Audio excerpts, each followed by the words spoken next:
अच्छा जी, हमारा आज एक नया मॉड्यूल स्टार्ट होने जा रहा है बैकएंड डेवलपमेंट का। सबसे पहले भाई मैं आपको बता दूं इसके अंदर हम पढ़ेंगे क्या क्या। बैकएंड के अंदर सबसे पहले हम स्टार्ट लेंगे बैकएंड की इंट्रोडक्शन से। ये हमारे कंटेंट्स हैं। सबसे पहले हम देखेंगे भाई इंट्रोडक्शन टू बैकएंड डेवलपमेंट के बैकएंड भाई क्या है, क्यों है, क्या चक्कर है, क्या क्यों बैकएंड पढ़ रहे हैं, सारी चीज़ें देखेंगे इंट्रोडक्शन में। उसके बाद हम सबसे पहले स्टार्ट लेंगे नोड जेएस क्या है और सर्वर क्या होता है, ठीक है। इसके ऊपर एक बड़ी लंबी कहानी चलेगी हमारी। हम अपना क्रिएटिंग और फर्स्ट सर्वर के अपना सर्वर किस तरीके से बनाते हैं, ये एक्सप्रेस क्या होता है, एक्सप्रेस हम पढ़ेंगे इसके अंदर, ठीक है। इसके बाद हम एच के मेथड देंगे। उसके बाद हम अपनी पहली एपीआई बनाना सीखेंगे, किस तरीके से अपनी एपीआई बनाते हैं, ठीक है। उसके बाद एपीआई को हिट करना बताऊंगा कि किस तरीके से एपीआई हिट करते हैं। एक टूल होता है पोस्टमैन के नाम से, ठीक है। हम यहाँ पे हमारे मतलब यहाँ पे फ्रंट एंड का कोई यहाँ ब्राउज़र का इस्तेमाल नहीं करते हैं, ब्राउज़र शुरू से होता ही नहीं है, यहाँ सिर्फ और सिर्फ कोड होता है। तो इसलिए हम इस पोस्टमैन एक टूल है, इसको हम एज अपना फ्रंट एंड यूज़ करेंगे। यहाँ से सारी अभी तक हम एपीआई कहाँ से कॉल कराते हैं, एपीआई कहाँ से हिट करवाते हैं, फ्रंट एंड से, कोड से, जावास्क्रिप्ट से करवा रहे हैं। यहाँ पे कोई फ्रंट एंड हमारे पास नहीं है, तो हम यहाँ पे एपीआई हिट करवाएंगे पोस्टमैन से। कैसे होगा, क्या होगा, वो सब चीज़ें देखेंगे। यहाँ पे आपको ऊपर ऊपर से एक ओवरव्यू दे रहा हूँ कि क्या क्या करना है हमें। इसके बाद नोडमॉन एक चीज़ होती है भाई, वो देखेंगे यहाँ पे क्या होता है। उसके बाद हम बनाएंगे क्रड एपीआई। अब पहले हम यहाँ बनाएंगे बेसिक एपीआई कैसे बनती है वो बनाएंगे। उसके बाद हम बनाएंगे क्रड एपीआई। जब क्रड एपीआई बनाएंगे तो पहले हमें पढ़ना पड़ेगा डेटाबेस को। यहाँ पे हम एक प्रॉपर फुल फ्लैश डेटाबेस पढ़ेंगे, इसका नाम है मोंगोडीबी। नो एसक्यूएल से स्टार्ट करवाऊंगा आपको कि भाई नो एसक्यूएल डेटाबेसेस क्या होते हैं, एसक्यूएल क्या होते हैं, डेटाबेसेस दोनों में क्या डिफरेंस होता है। उसके बाद हम यहाँ देखेंगे मोंगोडीबी का डेटाबेस, मोंगोडीबी क्या होता है, कनेक्टिविटी वगैरह कैसे होती है उसकी एक्सप्रेस से, ये सारी चीज़ें देखेंगे। फिर मोंगोडीबी आपको बताया था भाई जो प्रॉपर डेटाबेस होता है उसके लिए उसकी एक क्यूरी लैंग्वेज पढ़ते हैं। जैसे अगर जो माई अगर आप डेटाबेस पढ़ लें या पीएचपी माई एडमिन पढ़ लें या कोई भी पढ़ लें, पोस्ट पढ़ लें, तो ये सारे एसक्यूएल डेटाबेस है, तो इनके लिए इनकी एक लैंग्वेज पढ़नी पड़ती है एसक्यूएल। ऐसे ही नो एसक्यूएल डेटाबेस पढ़ते हैं तो उसकी अपनी एक लैंग्वेज है। जैसे मोंगोडीबी की लैंग्वेज होती है मोंगूस, हम मोंगूस पढ़ेंगे भाई। मोंगूस के मेथड्स पढ़ेंगे, स्कीमा क्या होता है, मॉडल क्या होता है। फिर गेट की एपीआई बनाएंगे, पोस्ट की बनाएंगे, पुट की बनाएंगे, डिलीट की बनाएंगे। ये सारी क्रड एपीआईज हैं, ये आ गया ट्रेडिंग क्रड एपीआईज, ठीक है। उसके बाद डेटाबेस का कैसे कनेक्शन बनता है सर्वर के साथ वो देखेंगे। फिर पूरा क्रड ऑपरेशन परफॉर्म करेंगे और फिर हम इन दी एंड अपनी एप्लीकेशन के सर्वर को कनेक्ट करेंगे फ्रंट एंड से। यानी फिर हमने एंड में फ्रंट एंड और बैक एंड को आपस में कनेक्ट करेंगे, सही है। फ्रंट एंड और बैक एंड आपस में कनेक्ट होंगे। ये हमारा मॉड्यूल पूरा हो जाएगा क्रड का यहाँ पे। इसके बाद हमारे पास जो आता है वो हम एक असाइनमेंट बनाएंगे क्रड ऐप के नाम से, ठीक है। ये इसका बेसिकली मैं एक फ्रंट एंड बनवाऊंगा आपसे, क्लियर है। देन इसके बाद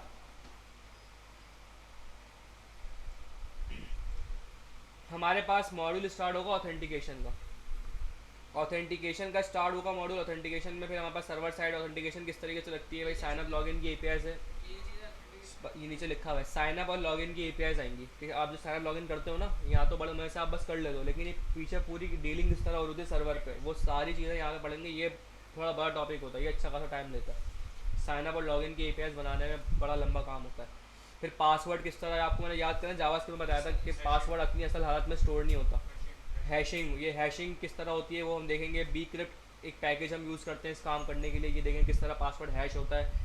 JWT टोकन्स क्या होते हैं, टोकन्स के बारे में पढ़ेंगे यहाँ पे, टोकनाइजेशन वगैरह किस तरह होती है।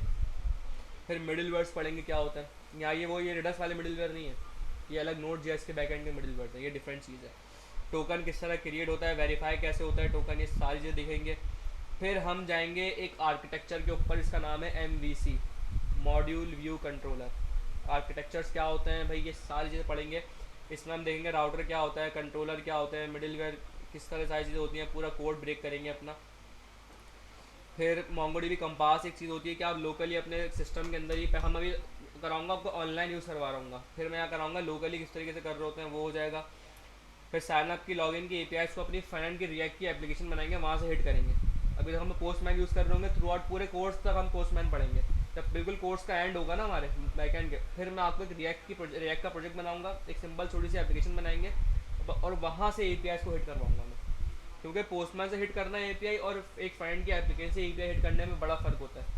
तो थोड़ी सी और कॉन्फ़िगरेशन वगैरह होती है, वो सब देखेंगे। फिर एक लाइब्रेरी है रिएक्ट की हॉट टोस्ट के नाम से, टोस्टिफायर्स के बारे में जिक्र किया था मैंने क्लास में, ये मैं आपको यहाँ पढ़ाऊँगा।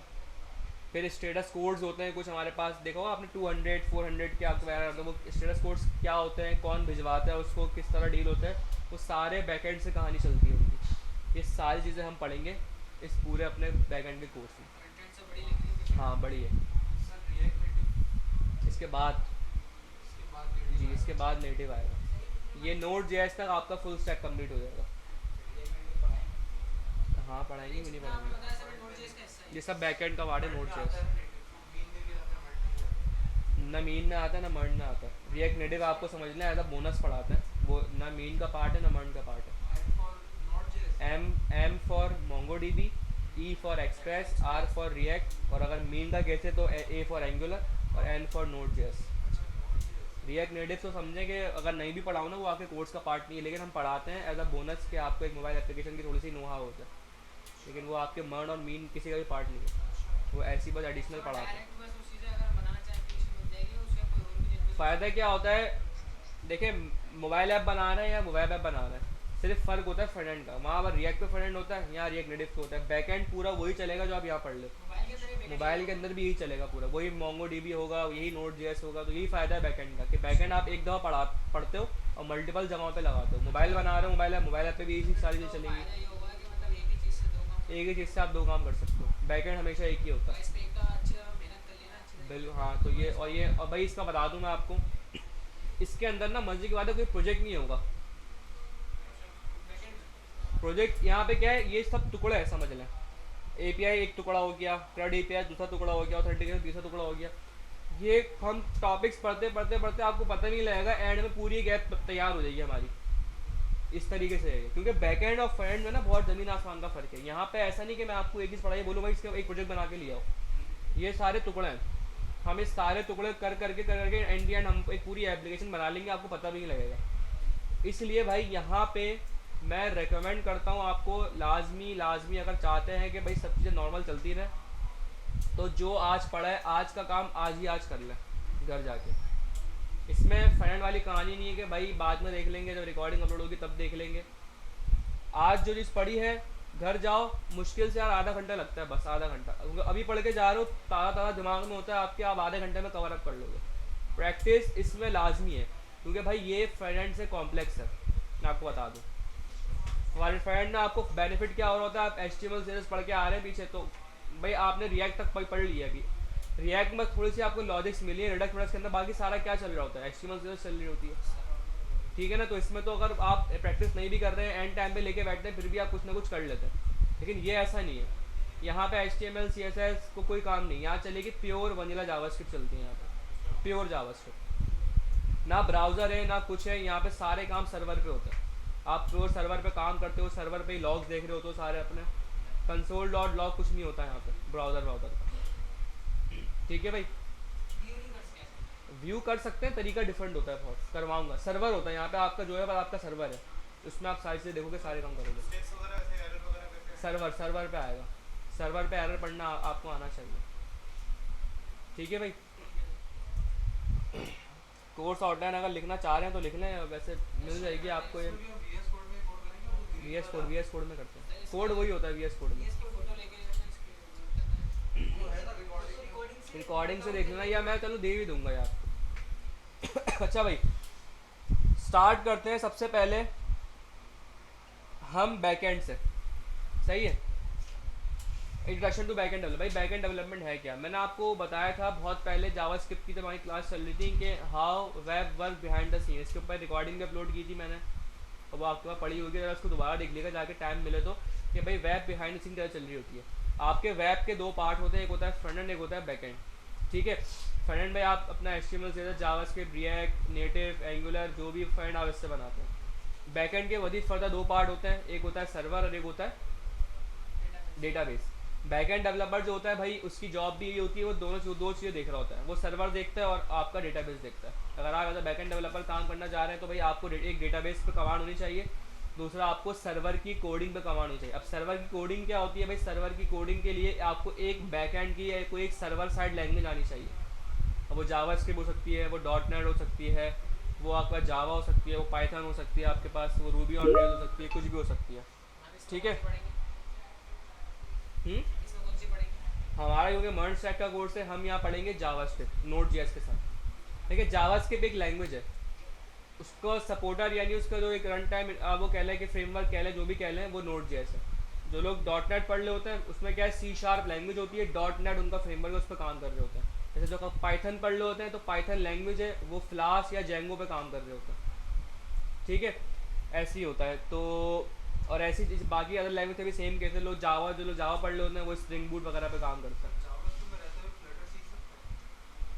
फ्लटर का डिफरेंट सीन है, फ्लटर के लिए उसकी प्रोग्रामिंग लैंग्वेज ही अलग है। रिएक्ट नेटिव का फ़ायदा ये है कि रिएक्ट नेटिव में चलती जावास्क्रिप्ट ही है, तो इसलिए आपको पढ़ने में इतना मसला नहीं होता। फ्लटर का क्या है, आपको पहले उसकी नहीं, वो iOS के अंदर होती है। फ्लटर में क्या होता है कि आपको उसकी एक लैंग्वेज सीखनी पड़ती है, इसका नाम है डार्ट। डार्ट सीख तो आप पहले, वो बहुत डिफरेंट लैंग्वेज है। मोबाइल एप्लीकेशन है, जैसे रिएक्ट नेटिव है क्रॉस प्लेटफॉर्म, यानी कि एक ही कोड लिखोगे वो एंड्रॉयड पे भी चलेगा और वो आपका iOS पे भी चलेगा। फ्लटर भी यही है, बस फ़र्क क्या है कि रिएक्ट नेटिव क्योंकि रिएक्ट से ही निकली है। रिएक्ट नेटिव में आपने देखे, रिएक्ट नेटिव की क्लास ही मुश्किल 4-5 क्लासेस होती है, बस उसमें कुछ पढ़ने का है ही नहीं।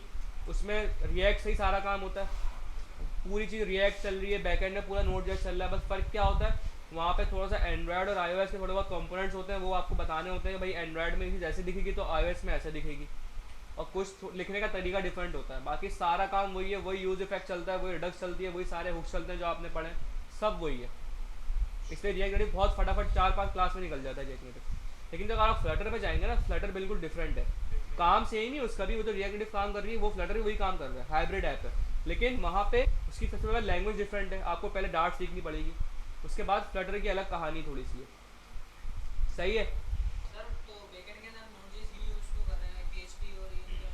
भाई, हमारा जो स्टैक है वो है मर्न स्टैक। मर्न स्टैक कहलाता है जावास्क्रिप्ट स्टैक। तो अगर आप बैकएंड पे जावास्क्रिप्ट पढ़ना चाह रहे हो तो आपको ये नोड जेएस करनी पड़ती है। मार्केट में भाई पीएचपी सालों से अरसे से चल रही है, अब लेकिन नोड जेएस ऊपर आया। नोड जेएस के हम जो नोड जेएस में आप एक वर्ड आपको यूज़ होगा, एक्सप्रेस। ये एक्सप्रेस क्या है, ये नोड जेएस का फ्रेमवर्क है। अब नोड जेएस के ये एक्सप्रेस से और ज़्यादा भी आ गए जो कि बहुत हिट चल रहे हैं, जैसे नेक्स्ट का आपने नाम सुना होगा, NEST। एक है नेक्स्ट एक्स वाला, वो रिएक्ट का फ्रेमवर्क है फ्रंट एंड के लिए। एक है NEST नेक्स्ट, तो शेयर का निशान बना हुआ होता है, वो है बैक नोड जेएस का फ्रेमवर्क है। तो जावास्क्रिप्ट स्टैक तो बहुत टॉप पे चल रहा है अभी। नेक्स्ट एंगुलर होती है वहाँ फ्रंट एंड पे, वो भी जावास्क्रिप्ट स्टैक है।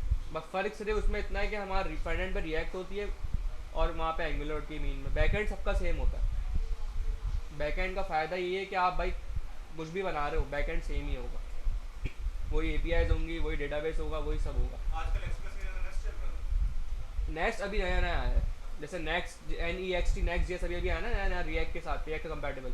ऐसी अभी अभी आया है NEST नेक्स्ट। लोग अभी तक इतना मूव नहीं कर रहे उस पर, लोग एक्सप्रेस पे ही है ज़्यादातर, क्योंकि जब भी कोई नई टेक्नोलॉजी आती है ना उसको बहुत जल्दी अडॉप्ट नहीं करता कोई भी। टाइम लगता है। हर चीज़ में टाइम लगता है, सालों लगते हैं, 2-3 साल लगते हैं उसका आने में नेक्स्ट भी। पे तो काफी टाइम से आया हुआ है, अभी थोड़ा सा वो टाइम पे आया वो, देखे आया हुआ तो काफ़ी टाइम से है, लेकिन उस पर अभी तक काम नहीं हुआ। आप जरा मार्केट देख लें, सॉफ्टवेयर हाउसेस की सारे एक्सप्रेस पे ही कर रहे हैं काम अभी।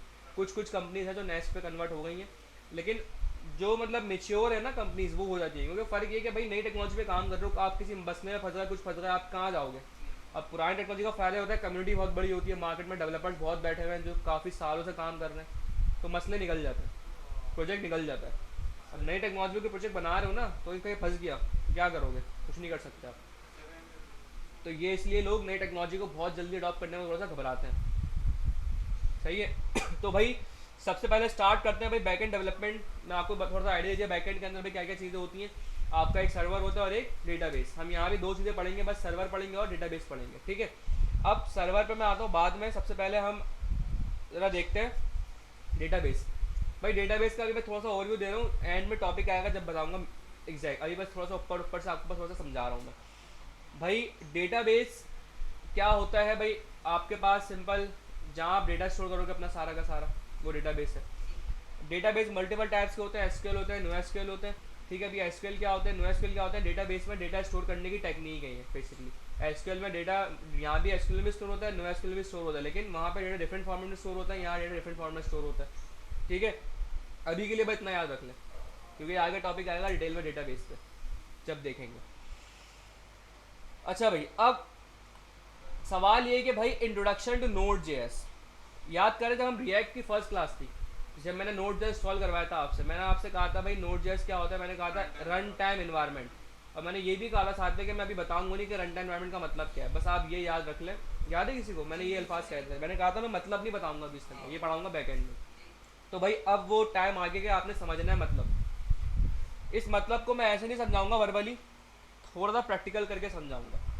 भाई फॉर एग्जाम्पल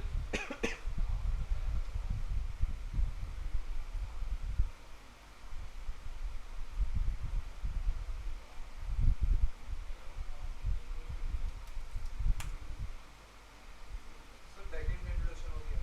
हाँ बैकएंड का थोड़ा सा इंट्रोडक्शन आपको दे रहे कि बैकएंड क्या है, जो बताया ना आपको लैंग्वेज वगैरह और ये सारी चीज़ें। कंप्लीट नहीं हुआ है ना अभी। हम्म? कंप्लीट नहीं हुआ इंट्रोडक्शन, थोड़ा सा हुआ। अभी थोड़ा सा इंट्रोडक्शन आपको दे दिया कि बैकएंड है क्या, अब आगे बस कहानी चलती सर रहेगी। ये PHP ज़्यादा फास्ट है अभी और इंट्रोडक्शन में क्या रह गया? सर तो कोई हमसे पूछे व्हाट इज बैकएंड तो उसका क्या है? बैकएंड में आप ये बताओगे बैकएंड डेवलपमेंट क्या है, कि ये पूरी कहानी बताओगे ना। वेबसाइट के दो पार्ट होते हैं जो मैंने बताई है इतनी कब से, काफ़ी टाइम से यही तो बता रहा हूँ मैं। एक फ्रंट एंड होता है, एक बैकएंड होता है। बैकएंड में आपके पास सर्वर होता है, डेटाबेस होता है, और डेटाबेस में डेटा स्टोर होता है। सर्वर पे क्या काम होता है वो भी आगे बताऊंगा मैं क्या है। और सर्वर के लिए आपको भाई क्या है, एक सर्वर साइड लैंग्वेज आनी चाहिए। अगर जॉब के मार्केट से वाले से बात करें कि पाइथन है या PHP हो गई, या आपके पास नोड जेएस हो गई, या पाइथन जावा हो गई। अच्छी लैंग्वेज कौन सी है? यार अच्छी बुरी की बात नहीं होती, डिपेंड करता है आपकी नीड क्या है। सही, अगर आप वेब पे काम कर रहे हो तो वेब के लिए सबसे बेस्ट जो है PHP या जावा स्क्रिप्ट है। अगर आप कोई AI एप्लीकेशन पे या डेटा साइंस की एप्लीकेशन पे काम करो तो सबसे बेहतरीन पाइथन है वहाँ पे। कोई इंटरप्राइज लेवल की एप्लीकेशन पे काम करो तो वहाँ पे भाई जावा चलती है। डिपेंड करता है आपका सिनेरियो क्या है, आपकी नीड क्या है। बिजनेस नीड के हिसाब से टेक्नोलॉजी का स्टैक सेट होता है। भाई अब सवाल है नोड जेएस क्या होता है। भाई मैंने कहा नोड जेएस क्या है, रन टाइम एनवायरनमेंट। अब इस बात का भाई मतलब क्या है node JS run time environment है, तो इसके लिए भाई हम सबसे पहले यहाँ आते हैं।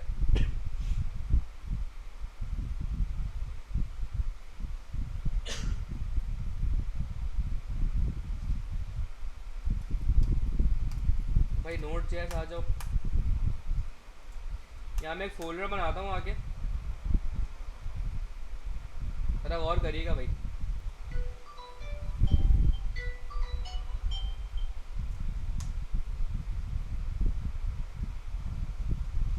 मैंने एक फाइल बनाई यहाँ पे index.js।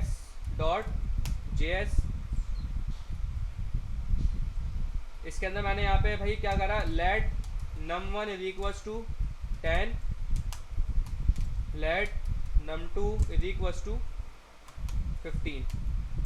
सही है भाई, ये मोबाइल अंदर रख लो ज़रा। मुझे इनका सम करना है, क्या लिखूँ मैं, सम कैसे होता है जावास्क्रिप्ट पढ़ के आ चुके हैं आप बोलेंगे सर num1 प्लस num2 कर दें सीधा सीधा, सम आ जाएगा इसका? जी सर आ जाए 25। भाई कैसे, मुझे तो दिख रहा नहीं सम आएगा। सर कंसोल व्यू कैसे करूँ इसको, कंसोल में आएगा, तो कंसोल के लिए क्या करना पड़ेगा मुझे? सर्वर ऑन करना पड़ेगा। सर्वर तो हमें पता ही नहीं क्या होता है, सर्वर कहाँ से आ पहले जाए। UI पर वो लाइव करना पड़ेगा। लाइव उसको करना पड़ेगा ना। फर्स्ट ऑफ ऑल तो HTML का था। सबसे पहले तो आपने एक HTML की फाइल बनानी पड़ेगी। अभी तो मुझे कुछ पता ही नहीं सर्वर वर्वर क्या होता है, मैं कैसे सर्वर बोल दूँ, मुझे तो पता, मुझे सर्वर की स्पेलिंग भी नहीं आती अभी तो भाई। मुझे तो कुछ पता ही नहीं सर्वर क्या होता है। कुछ पता है आपको सर्वर क्या होता है? तो आप सर्वर तो बोल ही नहीं सकते कि सर्वर ऑन करना पड़ेगा। भाई HTML की फाइल लेनी पड़ेगी, इस फाइल के अंदर आगे मुझे ये फाइल लिंक करानी पड़ेगी। अटैच करनी पड़ेगी या लिंक करनी पड़ेगी इस तरीके से। सही है। अब मैं HTML की फाइल को व्यू करूंगा तो मुझे मेरा रिस्पांस मिल जाएगा। अब लाइव सर्वर से करूँ या जैसे भी करूँ, हाँ, समझ गया। बैकएंड में तो HTML का सारा ही। इसका सर्वर बहुत स्लो है VS कोड का।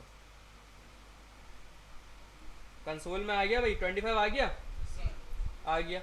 लेकिन एक चीज़ यहाँ देखने वाली है भाई, मुझे तो जावास्क्रिप्ट के कोड को व्यू करना था ना, क्या मैंने HTML में कोई काम किया है क्या? और ना मुझे HTML का कोई काम है, मैं तो जावास्क्रिप्ट का व्यू मुझे कोड देखना था, बस जावास्क्रिप्ट का आंसर देखना था। तो HTML तो मैं बिला वजह ले रहा हूँ, ऐसा है नहीं है। लेकिन यहाँ मेरी मजबूरी है HTML लेना। HTML को ब्राउज़र जो है ना भाई, वो जावास्क्रिप्ट नहीं समझता, ब्राउज़र को चाहिए HTML। ब्राउज़र क्या समझता है? HTML। मुझे अपने जावास्क्रिप्ट के कोड को देखने के लिए HTML का सहारा लेना पड़ना है, मजबूरी है मेरी, क्योंकि इसके बगैर मैं कोई काम कर नहीं सकता। भाई Node.js के आने से पहले तक जावास्क्रिप्ट का ये बिहेवियर था कि जावास्क्रिप्ट कहलाती थी कि भाई ये फ्रंट एंड की प्रोग्रामिंग लैंग्वेज है। ये क्या है? फ्रंट एंड की प्रोग्रामिंग लैंग्वेज अगर आपने जावास्क्रिप्ट को व्यू करना है तो आपने फ्रंट एंड का सहारा लेना पड़ेगा। तो फ्रंट एंड में क्या चलती है, HTML चलती है। जो ये मैंने अभी आपको दिखाई ये अप्रोच, हालांकि मुझे HTML का कोई काम नहीं है यहाँ पे, लेकिन मुझे लेनी पड़ रही है, मजबूरी है। तो भाई जब इसका मतलब क्या हुआ, इसका मतलब ये हुआ कि अगर मुझे जावास्क्रिप्ट को रन करना है ब्राउज़र में, सॉरी मुझे जावास्क्रिप्ट को अगर रन करना है तो मेरे पास एक ही तरीका है कि भाई मैं ब्राउज़र का सहारा लूँ। मैं उसको कहाँ रन करूँ, ब्राउज़र के अंदर, और ब्राउज़र में जावास्क्रिप्ट डायरेक्ट ब्राउज़र समझता ही नहीं है, तो मुझे HTML का सहारा लेना पड़ रहा था। जावास्क्रिप्ट पहले सिर्फ और सिर्फ ब्राउज़र में रन होती थी with the help of HTML। भाई Node.js ये कॉन्सेप्ट लेके आया कि मैं जावास्क्रिप्ट को ब्राउज़र के बाहर आपकी इस मशीन के अंदर भी रन करवा सकता हूँ। ये Node.js कॉन्सेप्ट लेके आया, इसीलिए इसका नाम पड़ा कि ये क्या है, रन टाइम इन्वायरमेंट है। मतलब रन टाइम पे जैसे ही आप रन करोगे, रन टाइम पे मैं जावास्क्रिप्ट को एक ऐसा इन्वायरमेंट प्रोवाइड करूंगा कि वो ब्राउज़र के बगैर ही रन हो जाएगी। ये है रन टाइम इन्वायरमेंट का मतलब। और ये बहुत से लोगों ने पता होता है, लोगों से पूछते हैं भाई Node.js क्या है, अपनी अपनी लोग ला रहे होते हैं भाई जावास्क्रिप्ट का फ्रेमवर्क है और कोई प्रोग्रामिंग लैंग्वेज है और कोई टेक्नोलॉजी है और यूँ है और यूँ है। भाई कुछ भी नहीं है। Node.js बेसिकली क्या है, एक रन टाइम इन्वायरमेंट है। और रन टाइम इन्वायरमेंट का मतलब क्या होता है भाई, कि जावास्क्रिप्ट को ब्राउज़र के बगैर रन टाइम पे अगर मैं व्यू करना चाह रहा हूँ अपनी लोकल मशीन के अंदर, लिख लो इस बात को। रन टाइम एनवायरनमेंट का मतलब क्या है कि जावास्क्रिप्ट को अगर मैं ब्राउज़र के बाहर रन करना चाह रहा हूँ अपनी मशीन के ऊपर, तो वो रन टाइम। ये आप लिख ले, मैं आपको करके दिखाता हूँ। एक लिख लो पहले इस चीज़ को, तो जल्दी जल्दी हाथ चलाना है भाई, आज ज़्यादा चीज़ें कवर करनी है। रन टाइम एनवायरनमेंट का मतलब क्या है कि जावास्क्रिप्ट के कोड को ब्राउज़र के बाहर अगर मैं रन करना चाह रहा हूँ तो ये रन टाइम इन्वायरमेंट मुझे प्रोवाइड करता है Node.js, उसके थ्रू मैं करता हूँ।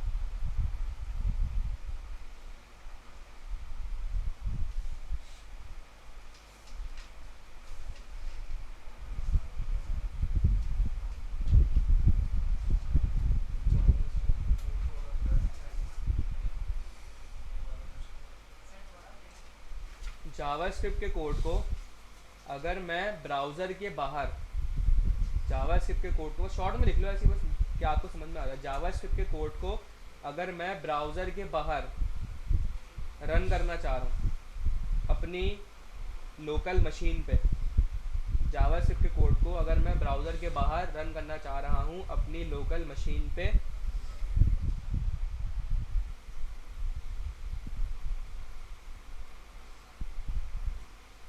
तो उसके लिए Node.js मुझे एक इन्वायरमेंट प्रोवाइड करता है।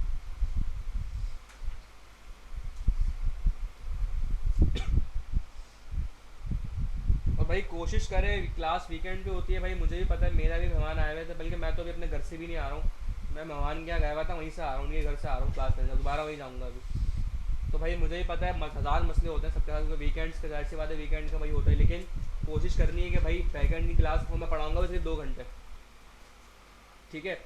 तो कोशिश ये करनी है, यहाँ तो 3 घंटे होगी, हफ्ते को इतवार को 2 घंटे होगी। कोशिश ये करनी है भाई कि ये मिस नहीं करनी क्लास, क्योंकि भाई यहाँ पे आपको मैंने पहले ही बता दिया, हम टुकड़े टुकड़े पढ़ लें, हर टुकड़ा एक दूसरे टुकड़े से लिंक है। एक भी चीज़ बीच से मिस होगी, कहानी क्या चल रही है आगे नेक्स्ट क्लास में, तो समझ में ही नहीं आएगी आपको। तो भाई ये क्लास मिस नहीं करनी है बैकेंड की आपने। यार अभी क्या चल रहा है, नवंबर चल रहा है ना। जनवरी तक हो जाएगा। नहीं, जनवरी नहीं, दिसंबर में हो जाएगा। वेकेंड पूरा वेकेंड पूरा आप तो ले 3 महीने महीने का हो जाता है हम्म, आप तो ले 3 महीने तक चलेगा। यार हो जाएगा, इतना ज़्यादा नहीं टाइम नहीं लगेगा, हो जाएगा। ज़रूरत होगी तो देख लेंगे, वैसे हो जाएगा। ये आपको कोर्स आउटलाइन दिखने में इतनी बड़ी बड़ी लग रही है, ये मैंने हर एक चीज़ को बिल्कुल खोल के बनाया हुआ है। जब हम चीज़ें करेंगे ना, जैसे आज आप देखिएगा, आज आपको मैं यहाँ तक करवा दूंगा। मैनेजमेंट ने भी 6 महीने रखे हैं बैकएंड के लिए, तो यार वैसे 6 महीने ही होते हैं, लेकिन मसला ये है कि उसमें ना क्लास का टाइम कम होता है। आपकी जो क्लास है ना, ये क्लास है, इसमें मैं जो है वो तकरीबन चलो 1.5 महीने, लेकिन 3 महीने ही लगेंगे, 6 महीने तो बिल्कुल भी नहीं लगेंगे, 2-3 महीने में हो जाएगा मेरे ख्याल से। भाई नवंबर चल रहा है ना, क्लासेस देखना कितनी है, बल्कि भाई 1 महीना थोड़ी होगा, क्या हो गया मुझे, 1 महीने में नहीं होगा। सैटरडे संडे क्लास है ना आपकी, 4 क्लास में एक वीक में, एक महीने में 8 क्लास है। 8 क्लास 8 8 16 दिसंबर के एंड तक हो जाएगा, दिसंबर के मिड में या एंड तक हो जाएगा। मेरी कोशिश है कि मिड में ही ख़त्म कर दूँ। 2023 बता रहे हैं आप लोग नहीं नहीं, ज़रूरत नहीं है इतनी, अरे भाई इतनी चीज़ें नहीं है ये। तो आप डिटेल में सही, पढ़ाइए। आपको आपको डीपली डीपली बनाया बनाया है। है। भाई मैनेजमेंट से पूछो। कैसे अच्छा ना, new year full stack development भाई 6 महीने बैकएंड में रिएक्ट नेटिव भी शामिल है, ये बात पता है आपको? उसके बाद 6 महीने जो है ना वो सिर्फ बैकएंड नहीं है, वो रिएक्ट नेटिव भी है। रिएक्ट नेटिव ऐसी एक महीने की कहानी। मैंने कहा रिएक्ट नेटिव की 5 से 6 क्लासेस होती हैं, तो एक महीना रख लो रिएक्ट नेटिव के लिए, तो एक महीना हो गया ना पूरा, वही कहानी। जनवरी के अंत तक तो पूरा कोर्स खत्म है। हाँ हाँ हो जाएगा इंशाल्लाह। फरवरी मार्च तक ले जाता तो आराम से ना। भाई ज़बरदस्ती क्यों खींचूंगा मैं, जितना कोर्स होगा उतना करवा दूंगा। बस ठीक है, आपके हिसाब से लेके मतलब समझ नहीं भाई आया। आज यहाँ तक पढ़ लेंगे हम, इस जगह तक हो जाएगा आज। वही तो कह रहा हूँ, ये आपको चीज़ें दिखने में इतनी लग रही हैं, ये इतनी है नहीं चीज़ें। ये जब मैं करवाऊंगा ना तो आप देखिएगा, आप ही आज क्लास के एंड में बोल लोगे भाई इतना सारा पढ़ लिया आज हमने। इसके भी सुना लेंगे आज। जी। भी हो जाएगा। एक्सप्रेस स्टार्ट हो जाएगा, एक्सप्रेस तो पूरा चलेगा, ज़िंदगी पर चलता रहेगा, इंट्रोडक्शन हो जाएगा। सब हो जाएगा, सब हो जाएगा। इंट्रो ही तो है सब। ये आउटलाइन पे नहीं जाए, ये आउटलाइन मैंने हर एक स्टेप को बड़ा खोल खोल के बताया हुआ है, इस पे ना जाए। डीपली लिखा। मैंने बिल्कुल डीपली लिखा हुआ है ये, मैंने बिल्कुल समझ लें कि गहराई में उतर के लेट के आराम से लिखा है ये पूरा, फुर्सत से नहीं। बिल्कुल फुर्सत से लिखा है मैंने। और सिर्फ आपके लिए नहीं, अपने लिए भी लिखा है मैंने, और मैंने इस हिसाब से बनाया है कि भाई मुझे भी समझ में आए कि अगर कल को मैं ये चीज़ें नहीं पढ़ा रहा हूँ और एकदम मुझे पढ़ानी पड़ रहा तो मैं एक नज़र इसको देखूँ, मुझे सब रिकॉल हो जाए, इसलिए लिखा है। वरना बताऊँ मैं आपको, ये एक creating our server introduction to Express लिखूंगा ना, इस 3 का मतलब ये सब है। HTTP के मेथड लिखूंगा ना, HTTP के मेथड के अंदर ये भी आता है, ये भी आता है, ये भी आता है, ये सब आता है HTTP के मेथड के अंदर, नोड मोन तक आता है। इस तरीके से ना ये टॉपिक समझ लिया मैंने, सब टॉपिक के भी सब टॉपिक जो है ना वो भी लिखे हुए हैं यहाँ पे, लिस्ट करें, इसलिए आपको बहुत बड़ी लग रही है कोर्स आउटलाइन। तो भाई स्टार्ट करते हैं ज़रा। अभी जो मैंने आपसे एक बात लिखवाई है यहाँ पे रन टाइम एनवायरनमेंट वाली, अब आपको समझ तो आई होप आ गई होगी थ्योरेटिकली, लेकिन प्रैक्टिकली आपको समझ नहीं आ रही होगी भाई कि मैं जावास्क्रिप्ट को रन कैसे करूँ प्रैक्टिकली विदाउट ब्राउज़र। मैं आपको बता रहा हूँ, देखिए भाई HTML की फाइल है, मैंने इसको यहाँ से हटा दिया, बल्कि हटा के दिया इसको, मैंने यहाँ से क्या कर दिया, डिलीट कर दिया कि भाई मुझे अब HTML का सहारा नहीं लेना। अब अगर आप अपनी फाइल को, बोलो क्या कह रहे हो? Node.js करता है क्या behind the scene? फिर server provide करता है। Node.js करता ये है कि आपको एक इन्वायरमेंट देता है ऐसा कि जिसमें आप जावास्क्रिप्ट को ब्राउज़र के बगैर ही अपने कंप्यूटर के ऊपर रन कर लोगे, कंप्यूटर में व्यू कर लोगे, लोकल सिस्टम पे व्यू कर लोगे। Without any browser। सर्वर कुछ ना भी, सर्वर क्यों बोल रहा है भाई, सर्वर तो कभी कुछ पता ही नहीं है हमें क्या होता है। सर आगे की तो पूछ रहा हूँ ना। सर्वर अभी छोड़ दो, सर्वर कुछ भी नहीं है अभी, गलत बोल रहे हो ना, इसलिए तो मैं कह रहा हूँ सर्वर अभी छोड़ दो, अभी आपको पता ही नहीं सर्वर क्या होता है, अभी आपको ब्राउज़र पता है क्या होता है, सही है। Node.js यूज करने के लिए मुझे तो नोड को इंस्टॉल करना पड़ेगा ना। इसलिए आपको रिएक्ट में इंस्टॉल कराया हुआ था ना मैंने, तो ये तो लाजमी सी बातें होना चाहिए।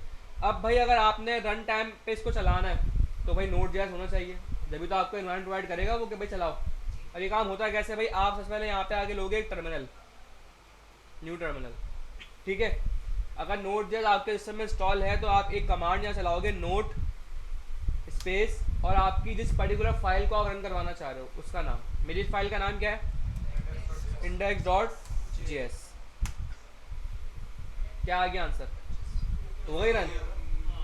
अब मैंने विदाउट एनी ब्राउज़र अपने इस सिस्टम के ऊपर ही जावास्क्रिप्ट को रन कर लिया with the help of Node.js, वो तो था ना सर, वेरी इजी। सही है।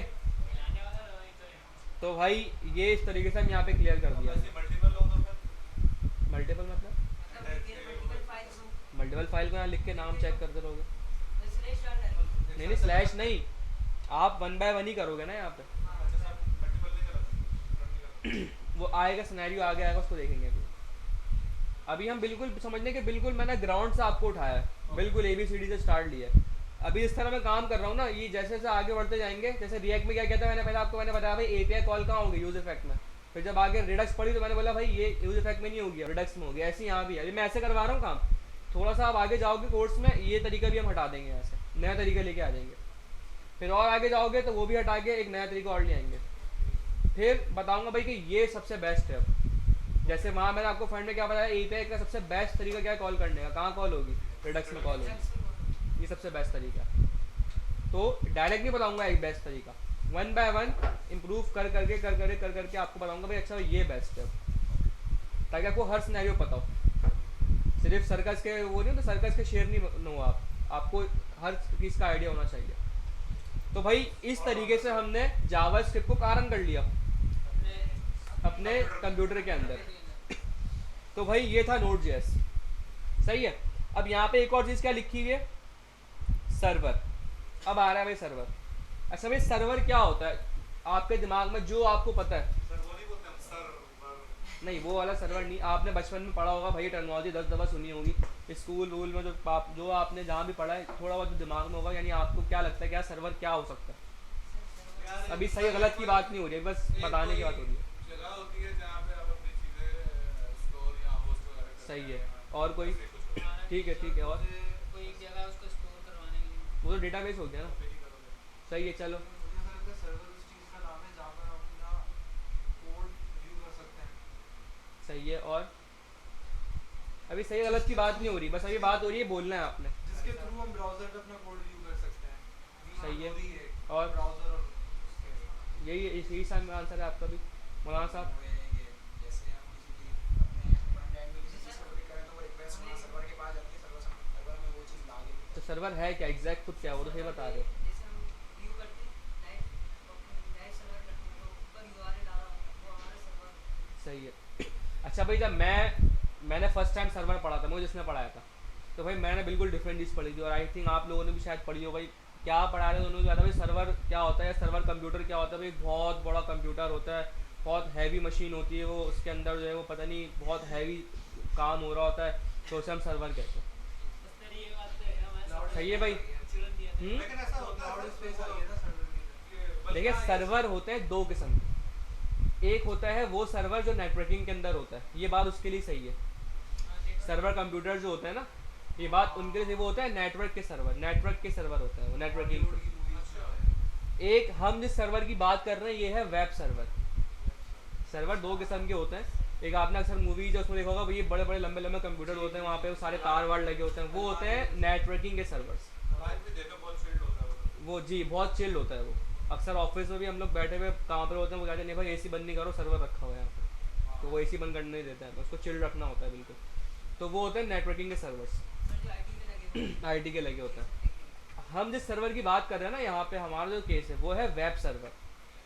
वेब सर्वर भाई क्या होता है, वेब सर्वर का मतलब है कि भाई कोई भी पीस ऑफ कोड, इसको लिख लेना अपने पास, लेकिन बस सुन लो पहले सुन लो भाई, कोई भी पीस ऑफ कोड है, अगर मैं उसको अपनी लोकल मशीन पे रन करूं तो वो मेरे पास कहलाएगा सर्वर का कोड, वो सर्वर है वेब सर्वर। यानी किसी भी पीस ऑफ कोड को अगर मैं अपनी लोकल मशीन के ऊपर रन कर दूं तो ये लोकल मशीन मेरी कहलाएगी कि सर्वर, ये मेरा सर्वर है, या ये मेरा सर्वर कंप्यूटर है, और वो जो पीस ऑफ कोड है उसे हम बोलेंगे भाई ये सर्वर का कोड है।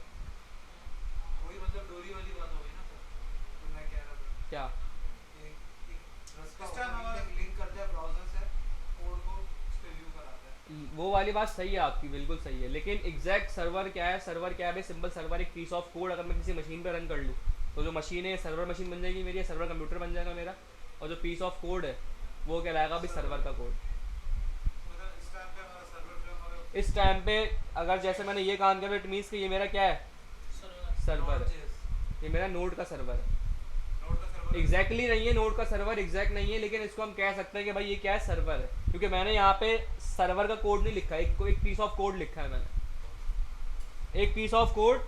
यहाँ देखो दोबारा, ये पीस ऑफ कोड है, इसको मैंने इस सिस्टम के ऊपर रन कर लिया तो ये सिस्टम मेरा क्या बन गया, सर्वर कंप्यूटर या सर्वर मशीन बन गया, और मैं बोलूँगा भाई ये मेरा सर्वर है, और ये मैंने सर्वर पर अपना कोड रन कर लिया। आप समझने के लिए इसको याद रख सकते हैं कि ये सर्वर है। क्लियर है। लेकिन यहाँ जो मैंने कोड लिखा है, ये जो कोड है ना, ये सर्वर का कोड नहीं है, ये तो क्या है, जर्नल कोड लिखा है मैंने। सर्वर बनाने के लिए आपको सर्वर का कोड लिखना पड़ता है, लेकिन अभी आपको मैंने आइडिया के लिए बता दिया कि ये मैंने क्या किया, मैंने अपनी मशीन के ऊपर रन किया, तो इट मीन्स कि मैंने इसको सर्वर के थ्रू रन किया, इस कोड को मैंने कहाँ रन किया, सर्वर के थ्रू रन किया, लेकिन बस फ़र्क ये कि मैंने अभी यहाँ पे एग्जैक्टली सर्वर का कोड नहीं लिखा, अपना लोकल नॉर्मल कोड लिखा है अपना जावास्क्रिप्ट का। तो सर्वर समझ में आया क्या होता है? सर्व जो चीज सर्व होती है वो सर्वर कहलाती है ना। नहीं, ये तो मैंने बोला ही नहीं है तो कोई सर्व कर रही है ना आगे आगे क्या बोला सर आपने? भाई, दोबारा सुन लो। सर्वर क्या है? किसी भी पीस ऑफ कोड को अगर मैं अपने सिस्टम पे रन कर लूँ तो ये मेरा सर्वर बन गया। एक पीस ऑफ कोड को अगर मैं अपने सिस्टम पे रन कर लूँ तो इट मीन्स कि भाई अब ये मेरा सर्वर हो गया, सिस्टम ना सिस्टम मेरा सर्वर कहलाएगा। क्लियर है भाई? एक कोड वो है जो आप ब्राउज़र पे रन करते हो, ब्राउज़र में व्यू करते हो। इस कोड को मैंने ब्राउज़र में व्यू किया है? नहीं, अपने मशीन के अंदर किया है व्यू, अपने कंप्यूटर के अंदर किया है ना व्यू। तो इट मीन्स कि ये मेरा सर्वर हो गया, अब ये सर्वर है, सिस्टम मेरा सर्वर बन चुका है। तो सर अगर हम लाइव गो लाइव करके इसको वहाँ पे व्यू करते हैं फिर क्या होता है? उसको छोड़ दो, वो अलग चीज़ है, वो डिफरेंट चीज़ है। सही है, अभी बस जो बता रहा हूँ उसको दिमाग में रखो। सर्वर का कोड, सर्वर किसे कहते हैं भाई? सर्वर सिंपल आपके पास क्या है, जिस एक पीस ऑफ कोड को आपने अगर अपनी लोकल मशीन पे रन किया है, लोकल मशीन में इसलिए कह रहा हूँ बाबा कि ब्राउज़र पे नहीं किया, मशीन पे किया है, अपनी लोकल मशीन पे अगर आपने रन कर लिया इसको तो इट मीन्स कि ये आपका सर्वर का कोड, सर्वर हो गया, आपकी मशीन आपकी सर्वर बन गई है। अब फ़र्क ये है कि पीस ऑफ कोड जो है ना सर्वर का होना चाहिए। मेरे पास अभी सर्वर का नहीं है, ये एक जर्नल सिंपल मैंने यानी कि नॉर्मल जावास का कोड लिखा है, लेकिन मैंने उसको रन किया है अपनी मशीन पे, तो इसका मतलब ये सर्वर बन चुका है, ये मशीन मेरी सर्वर हो चुकी है मेरे लिए। क्लियर है? देखिए, आप जब रिएक्ट आप पढ़ते हैं तो आप वहाँ क्या करते हैं, npm run dev करते हैं। जैसे आप npm run dev करते हैं तो नीचे उसका अपने एक लोकल होस्ट 3000 के आपको लोकल 5173 खुल के आ जाता है और वो पूरा स्पेस एलोकेट हो जाता है। वो क्या है? सर्वर है वो, कि वो रिएक्ट का सर्वर ऑन हो जाता है, वीट का सर्वर ऑन हो जाता है आपके पास सिस्टम के अंदर। जो भी एरर वेरर आते हैं, अब फर्क क्या है, वो रिएक्ट है फ्रंट एंड की प्रोग्रामिंग लैंग्वेज, तो वो ब्राउज़र पे भी आ रहा होता है और आपके सर्वर पे भी आ रहा होता है। कोई अगर एरर आता है ना तो आप देखें एरर आपका ब्राउज़र पे भी शो होता है और सर्वर पे भी आ रहा होता है। हम सर्वर को व्यू नहीं किया हमने आज तक कभी, लेकिन सर्वर पे आ रहा होता है एरर। तो ये वजह है। और वो इसलिए क्यों? क्योंकि वो वीट का सर्वर ऑन हो जाता है। बस सर्वर को इतना सा समझना, याद आसानी के लिए समझना, याद रखने के लिए, सर्वर मीन्स कि उसका ताल्लुक आपके ब्राउज़र से नहीं मशीन से होता है।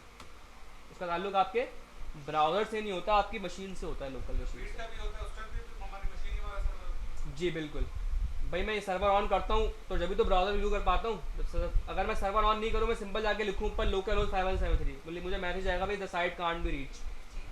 क्यों आ रहा होता है भाई? अगर ब्राउज़र पे तो खुल जाए, जैसे आपने यहाँ से कर दो ओपन विद लाइव सर्वर, खुल जाता है। क्यों? क्योंकि वो ब्राउज़र की कहानी है, वो VS कोड ब्राउज़र के लिए कर रहा होता है। लेकिन अगर मैं यही काम रिएक्ट के लिए करूँ विदाउट सर्वर ऑन करे तो मुझे लिखा हुआ आता है the site can't be reach. जब तक मैं npm run dev करके उसका सर्वर स्टार्ट ना कर दूँ तब तक मैं उस कोड को व्यू नहीं कर सकता।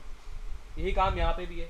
हम भी अपना खुद का सर्वर बनाएंगे जाके वहाँ, अभी यहाँ पे हम सीखेंगे खुद का सर्वर कैसे बनाते हैं। रिएक्ट की टीम ने भाई वहाँ पे रिएक्ट का अपना सर्वर बनाया हुआ होगा जिसको हम यहाँ से बैठ के एक्सेस कर रहे होता है।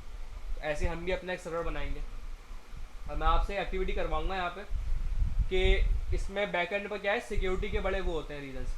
यहाँ पे अभी जैसे थोड़ा सा आगे बढ़ेंगे तो आपको बताऊंगा यहाँ पे क्या होता है। एक जब खुद का सर्वर बनाएंगे तो हमारे पास क्या होता है, IP एड्रेस होता है और पोर्ट होती है। अगर IP, अगर मेरे सिस्टम में मैंने अगर अपना सर्वर बनाया है तो जो मैंने काम किया हुआ है, अगर मेरे सिस्टम की IP एड्रेस और पोर्ट अगर आपको पता लग गई, नवीदा को पता लग गई, तो वो अपने सिस्टम के ऊपर बैठे बैठे मेरा सर्वर एक्सेस कर सकते हैं, उसके साथ जो भी छेड़छाड़ करना चाहे कर सकते हैं। जी, IP एड्रेस और पोर्ट्स, ये मैं करवाऊंगा एक्टिविटी में। यहाँ से अपना सर्वर बनाऊंगा, यहाँ पे APIs बनाऊंगा अपनी, यानी जो आप लोगों ने फॉर एग्जांपल इसको यूँ समझ लें, थोड़ा सा ऊपर लेवल पर अगर सोचें, आपको पता है कोई भी ऑपरेशन वगैरह परफॉर्म जो हो रहा होता है, फंक्शनैलिटी हो रही होती है, वो API से हो रही होती है। ठीक है, फॉर एग्जाम्पल कोई पेमेंट की API है, कोई बंदा आपकी वेबसाइट पे आया, शॉपिंग वॉपिंग करी, उसने वो पेमेंट करने के लिए अपने अपना कार्ड वार्ड लगाया, पे नाउ पर ऐसे क्लिक किया, एक API कॉल हुई और उसने क्या कहा, आपके कैश, बंदे ने कैश बंदे के कार्ड से पैसे निकाले और आपके अकाउंट में गिरा दिए। एक ये API के लिए API बनेगी। अब सोचें अगर आपको उस बंदे की IP एड्रेस और पोर्ट पता लग गई, अगर आपको उस बंदे की जिसका जो बिजनेस जिसका चल रहा है उसकी IP और पोर्ट पता लग गई, आप इजीली वो जो पेमेंट वहाँ हो रही है उसको अपने अकाउंट में गिरा सकते हैं। इतनी सिक्योर चीज़ें होती हैं, समझ रहे हैं? तो ये बहुत सिक्योरिटी की इसमें बड़े मेजर्स होते हैं। यहाँ पे क्योंकि बैकएंड डेवलपर होता है वो सिक्योरिटी के बड़े देख रहा होता है, सिक्योरिटी के मेजर्स को बहुत रखते हुए कोड करता है। फ्रंट में इतना काम नहीं होता इसका सिक्योरिटी का, वहाँ तो भाई UI बनाना होता है, लेकिन बैकएंड में ये चीज़ें बहुत मद्देनजर रखी जा रही होती हैं हर जगह पे। अच्छी बात है, लुटने से अच्छा है कि सही है। हाँ क्या कह रहे थे काम तुम? अच्छा कर रहे हो। मैं कह रहा था एपीआई क्यों बनाएंगे, फंक्शन बनाएंगे ना इसके लिए। हम हर काम एपीआई बनाते हैं, फंक्शनैलिटी बैकएंड हम पढ़ते हैं तो हर चीज़ की एपीआई होती है, फंक्शन नहीं होता बैकएंड में। एपीआई बनती है। एपीआई क्या करेगी, इधर डेटा स्टोर करती है ना पहले मतलब। नहीं, किसने बोला? एपीआई में डेटा होता है ना। एपीआई में डेटा होता है भाई। अब एपीआई के अंदर बहुत सारे काम हो रहे थे, अब ये पढ़ाऊंगा तो समझ में आएगी बात आगे। सही है भाई। तो अब हम जा रहे हैं कहाँ पे? अब हम देखते हैं कि भाई अपना खुद का सर्वर कैसे बनाते हैं। हम नोड जेएस का सर्वर बनाने के लिए भाई हमें कोई फ्रेमवर्क यूज़ करना पड़ता है नोड जेएस का। अब हम जिस फ्रेमवर्क को पढ़ रहे हैं उसका नाम क्या है? एक्सप्रेस। क्या पढ़ना, क्या नाम है उसका? एक्सप्रेस। जैसे जावास्क्रिप्ट में हमने रिएक्ट पढ़ी थी लाइब्रेरी, ऐसे ही नोड जेएस का भी एक फ्रेमवर्क है, उसका नाम है एक्सप्रेस जेएस। वो हम पढ़ेंगे। मैं आपको दिखा देता हूँ भाई। प्योर से नहीं बना सकते सर? नहीं, प्योर से नहीं बनाएंगे हम।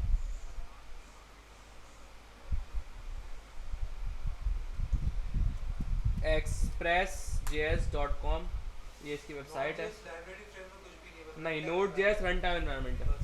बस। तो ये नोड.js का फ्रेमवर्क ये है। नोड जेएस का एक फ्रेमवर्क है, एक्सप्रेस उसके जेएस। हिसाब से तो नोड.js लाइब्रेरी हुआ। नहीं, लाइब्रेरी नहीं हुआ, बस आप ये याद रख लें नोड जेएस एक रन टाइम एनवायरनमेंट है। ये नोड जेएस के लिए फ्रेमवर्क एज फ्रेमवर्क वर्क कर रहा होता है। ये वही वाली कहानी है जैसे रिएक्ट है और नेक्स्ट है। और फ़र्क ये कि रिएक्ट वो खुद जावास्क्रिप्ट की लाइब्रेरी है तो इसलिए उसका नाम लाइब्रेरी पड़ गया। बस नोड जेएस एक रन टाइम एनवायरनमेंट है। वो आप बस उसका सिर्फ इतना सा काम है कि वो आपको जावास्क्रिप्ट को ब्राउज़र के बगैर चलाने में हेल्प करेगा, और कुछ नहीं है नोड जेएस। सही है।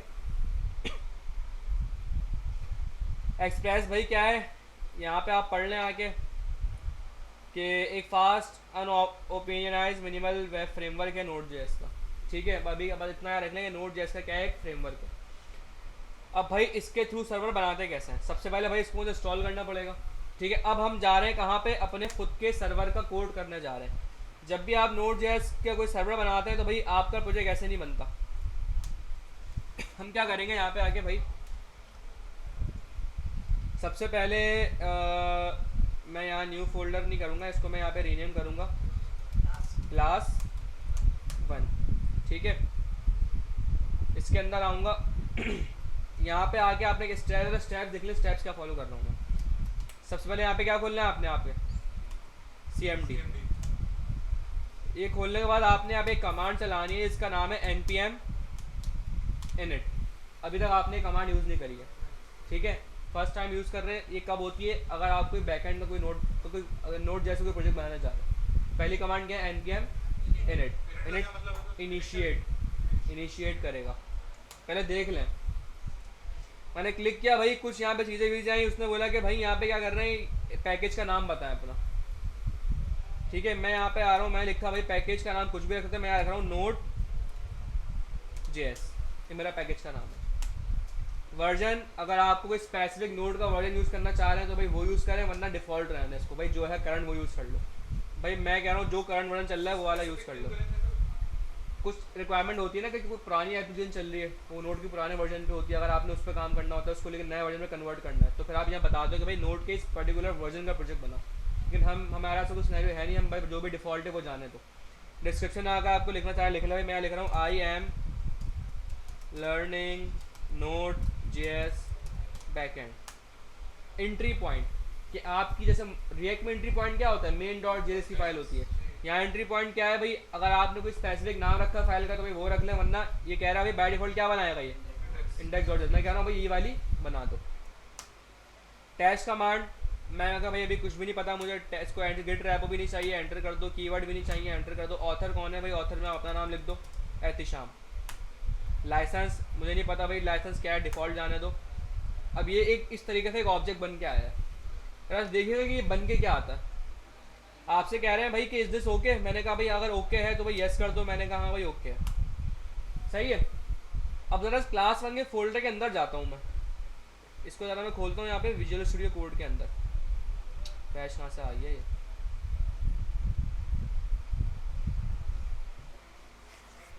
क्या बन के आ गया? पैकेज डॉट जेसन की एक फाइल बन के आ गई है। याद है ये फाइल आपने रिएक्ट में देखी थी कि जब रिएक्ट का प्रोजेक्ट बनाते तो वहाँ पे फाइल बन के आती है, इसके अंदर कोई इस तरह की चीज़ें इंस्टॉल होती थी। तो सारी आपने कहानी करी है ना, तो देखिए सब यहाँ आ गई है। नोड जेस की फाइल नहीं होती है, इसका मतलब ये है कि ये जब सर्वर बनता है ना, कोई सर्वर हम सर्वर बना रहे हैं अपना, जब भी हम कोई सर्वर बनाते हैं तो वहाँ से फाइल बन के आती है। तो अब आपको क्या बात समझ में आई? और देखिए ये बिल्कुल वही है जैसे वहाँ पे होती थी, name, version, description, main, test और ये सारी चीज़ें। उसका साइज़ थोड़ा और बड़ा होता था लेकिन होती यही थी। अब इससे आपको क्या बात समझ में आई? इससे आपको ये बात समझ में आई कि जब मैं वीट की कमांड सॉल्व करता था तो मुझे रिएक्ट का जो प्रोजेक्ट बन के आता था वहाँ पे ही फाइल मुझे मिलती थी बाय डिफ़ॉल्ट। इसका मतलब कि बिहाइंड द सीन उसको कहाँ से मिल रही होगी फाइल? नोड जेएस से। रिएक्ट भी बिहाइंड द सीन नोड का सर्वर बनाता होगा जो हम npm run dev करके चलाते हैं उस सर्वर को। एक है सर्वर बनाना और फिर उस सर्वर को चलाना। बनाते हम नहीं है, बनाया रिएक्ट की डेव टीम ने। जब भी हमें पैकेज डॉट जेसन की फाइल मिलती थी जैसे यहाँ मिल रही है, अभी तक आज तक हम सर्वर से चलाते हुए हैं। अब हम खुद का सर्वर बनाने जा रहे हैं, फिर उसको चलाएंगे अपने सर्वर को। तो इसका मतलब पैकेज डॉट जेसन की फाइल वहाँ भी कहाँ से आ जाएगी? नोड जेएस से आ जाएगी, क्योंकि रिएक्ट भी बिहाइंड द सीन नोड का सर्वर यूज़ करती है। समझ में आ रही है किस तरह कनेक्शन कैसे बन रही है? एक सवाल है, अगर डायरेक्ट अपन कोई बाहर से ही फाइल बना रहे हैं उसके अंदर पैकेट और जेसन नाम लिख दो सारा अंदर ऑब्जेक्ट कर सकते हैं, कर सकते हैं, ये भी कर सकते हैं। लेकिन एक स्टैंडर्ड तरीका वही है कि आप npm init करके जाओ, कर सकते हैं बाहर भी। आप यहाँ पे आके पैकेट और जैसे कि फाइल बनाओ, कंट्रोल A कंट्रोल V कर दो, वो भी सही तरीका है। क्लियर है? इतनी बात समझना है यहाँ तक? तो भाई एक पैकेज डॉट जिसकी फाइल तो बन गई। अब मुझे एक एंट्री पॉइंट बनाना पड़ेगा अपना इंडेक्स डॉट जीएस। तो मैं यहाँ पे आता हूँ,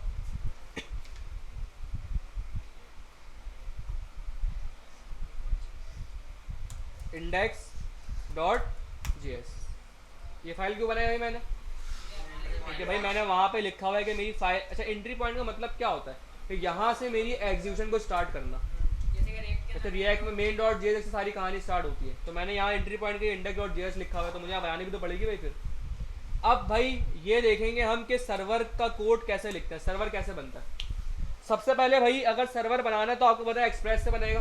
तो पहले तो मुझे एक्सप्रेस को सॉल्व करना पड़ेगा।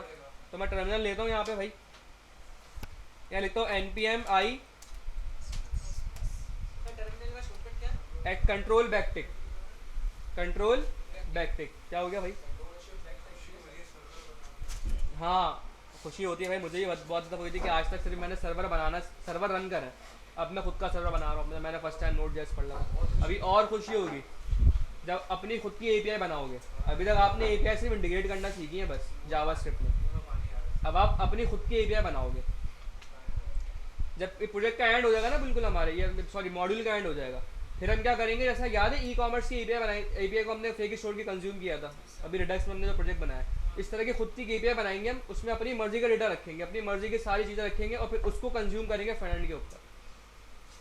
तो फिर आप एक फुल स्टैक डेवलपर कहलाएंगे कि आपको फुल बैक एंड भी आता है, फुल फ्रंट एंड भी आता है। सही है भाई। भाई छुट्टी नहीं करना बस क्लास के अंदर। छुट्टी करोगे तो भाई फिर नुकसान करोगे अपना, क्योंकि भाई ये कॉम्प्लेक्स है थोड़ा सा। npm i एक्सप्रेस किया मैंने यहाँ पे, तो भाई एक्सप्रेस इंस्टॉल हो गया यहाँ पे। बैकएंड वैसे बड़ा इंटरेस्टिंग है फ्रंट के मुकाबले में। यहाँ पे आपको बहुत सी नई नई चीज़ यानी आपको यहाँ ये पता लगता है कि अच्छा यार ये काम तो मैं सदियों से करता हुआ आ रहा हूँ, लेकिन मुझे आज पता लगा है कि ये काम होता है ऐसे। यानी सारा लॉगिन आपने ज़िंदगी भर आप करते हुए हैं, लेकिन आपको पता नहीं कि पीछे क्या कहानी चल रही होती है। आपको यहाँ पे आप वो कहानी बनाएंगे पूरी बैठ के खुद से। सारा लॉगिन की बड़ी बड़ी एपीआईज बनती है लंबी लंबी। एक्सप्रेस इंस्टॉल हो गया भाई, चेक करते हैं हुआ नहीं हुआ। हो गया, डिपेंडेंसीज के अंदर आएगा यहाँ पे, ठीक है। अब अच्छा यहाँ पे एक और चीज़ यहाँ पे इंपोर्ट एक्सपोर्ट के लिए सिर्फ नोड जेएस के अंदर भी एक मसला है। मसला तो नहीं कहूँगा इसको मैं, उसकी कंडीशन है कि इंपोर्ट एक्सपोर्ट के लिए आप क्या करोगे, ES5 का यूज़ करोगे। हमने जो इंपोर्ट एक्सपोर्ट पढ़ा है वो ES6 में आया था। इससे पहले इंपोर्ट और एक्सपोर्ट के लिए यूज़ हुआ करता था रिक्वायर का फंक्शन, जो कल रिडक्स में दिखाया था आपको मैंने, वो ES5 था। नोड जेएस में भाई रिक्वायरमेंट है कि इंपोर्ट एक्सपोर्ट के लिए आपको यहाँ पे ES5 यूज़ करना पड़ता है। उसकी वजह क्या है भाई? ऐसे थोड़ी बहुत रिक्वायरमेंट कोई वजह होगी ना। वजह भाई ये है कि अब शायद थोड़ा बहुत ये माइक्रोसॉफ्ट एज वगैरह इस कैपेबल हो गए कि डायरेक्ट ES6 सपोर्ट कर लेता है। वरना आपके जो ब्राउजर्स हैं, ES6 तो अभी आई है ना, 2015 में आई है। आपके जो ब्राउजर्स हैं ना, ये अभी तक ES5 ही सपोर्ट करते हैं बस, ES6 सपोर्ट नहीं करते। अब आप बोलोगे सर क्या फजूल बातें कर रहे हैं आप, हम तो रिएक्ट, हमने पूरी रिएक्ट ब्राउज़र में पढ़ी है और रिएक्ट के अंदर तो हमने हर जगह इंपोर्ट एक्सपोर्ट यूज़ किया है। उसकी वजह क्या है ES वो डायरेक्टली सपोर्ट नहीं कर रहा था, बीच में हमारे पास एक पैकेज होता है, इसका नाम होता है बेबल, BABEL बेबल। रिएक्ट के अंदर बाय डिफ़ॉल्ट जब हम प्रोजेक्ट बनाते हैं वीट का, या पहले ओल्ड तरीके में भी आप चाहे अगर जब जाएँ, जब आप npx क्रिएट रिएक्ट ऐप करते थे, रिएक्ट में बाय डिफ़ॉल्ट आपको एक पैकेज इंस्टॉल मिलता है, इसका नाम होता है बेबल, BABEL। बेबल करता क्या है, नज़र नहीं आता, पैकेज और डिज़ाइन में जाके देखना होता है। पुराने वाली रिएक्ट में तो होता था, इसमें पता नहीं मुझे होता ही नहीं होता, लेकिन अगर फ्रंट पे नहीं आ रहा तो बिहाइंड द सीन होता होगा, क्योंकि डायरेक्ट ES6 ब्राउज़र सपोर्ट नहीं करते डायरेक्टली कोई भी ब्राउज़र। अब शायद एज वगैरह, माइक्रोसॉफ्ट एज वगैरह जो AI पावर्ड ब्राउज़र्स हैं वो शायद कर लेते हैं, लेकिन मेजॉरिटी अभी भी जो है ES5 ही सपोर्ट करता है।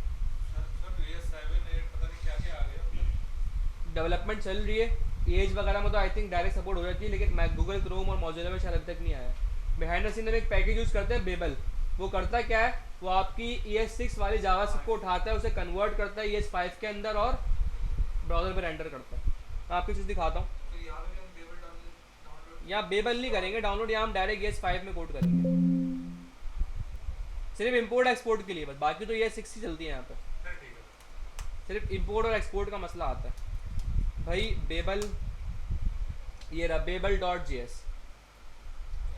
सही है। ये करता क्या है भाई, आपका एक कंपाइलर है जावास्क्रिप्ट का जो ES6 या इससे ऊपर की जावास्क्रिप्ट, इसलिए ES6 नहीं ES6 प्लस।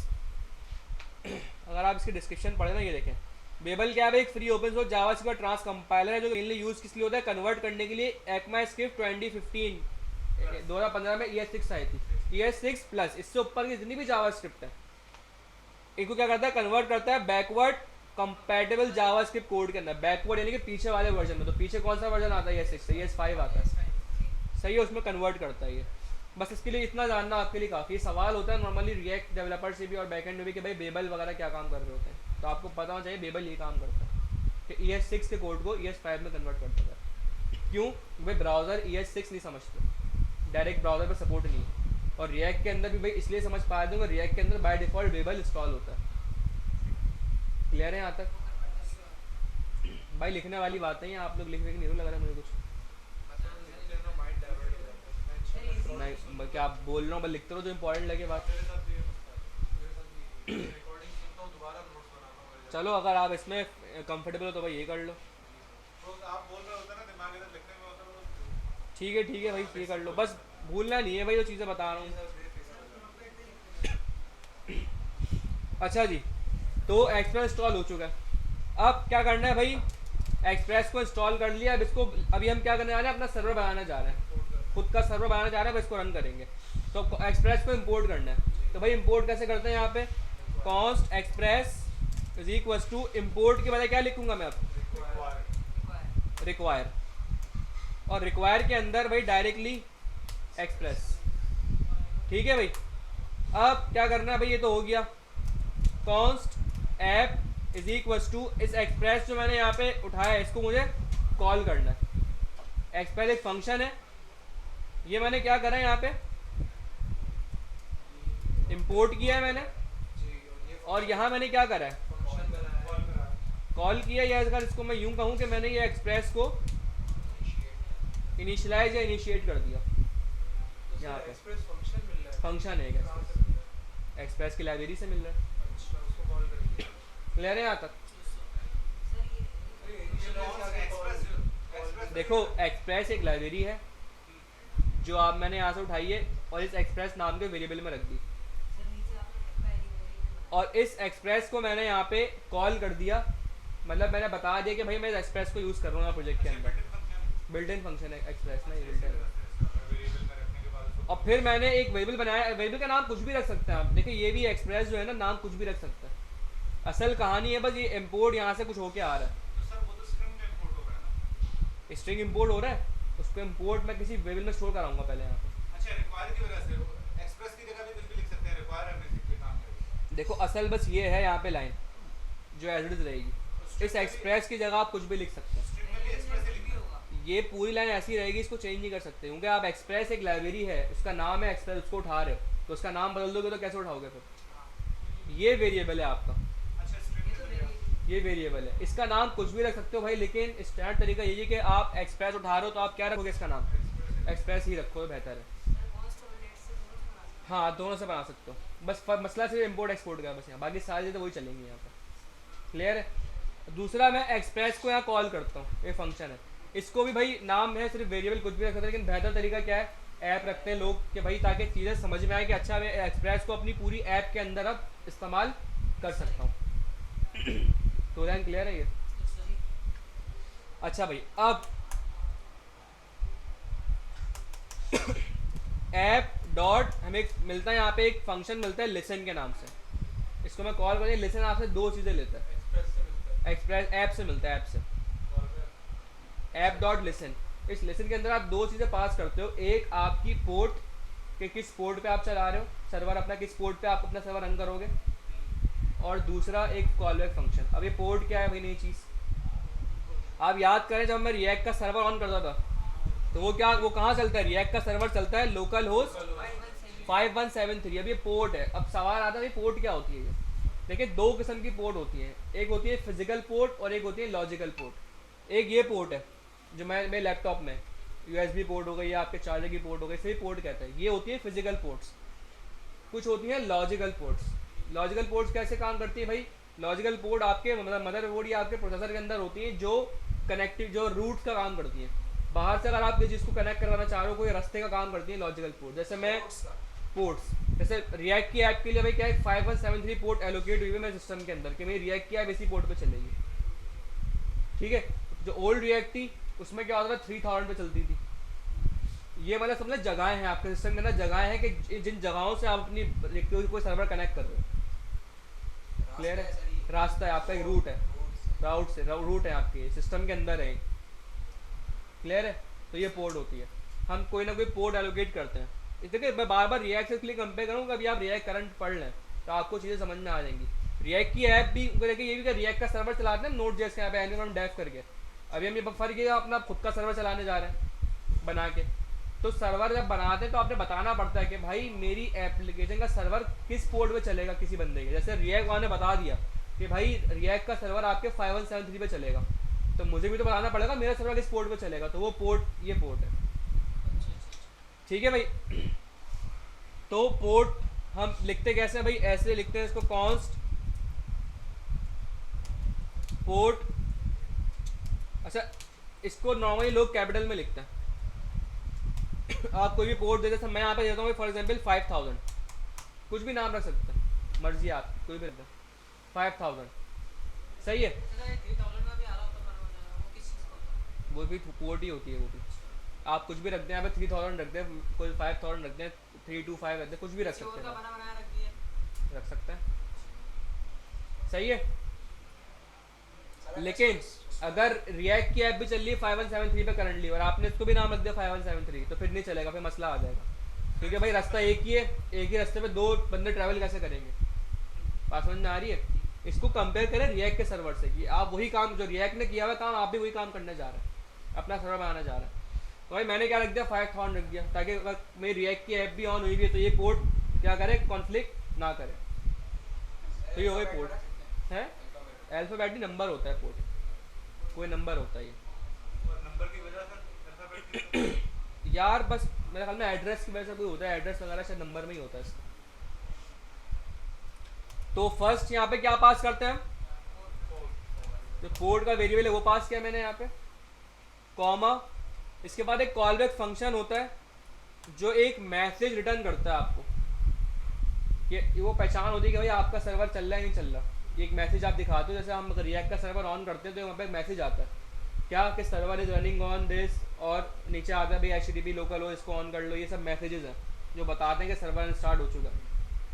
क्लियर है, वह मैं एक मैसेज दिखाऊंगा अपना, रिएक्ट का सर्वर ऑन करके दिखाऊंगा, पता है ना आप 10 दफ़ा ऑन कर चुके, नीचे लिखा हुआ आता है मैसेज पूरा कि server is running on local host 573, और नीचे भाई एक URL बन के आ जाता है आपका।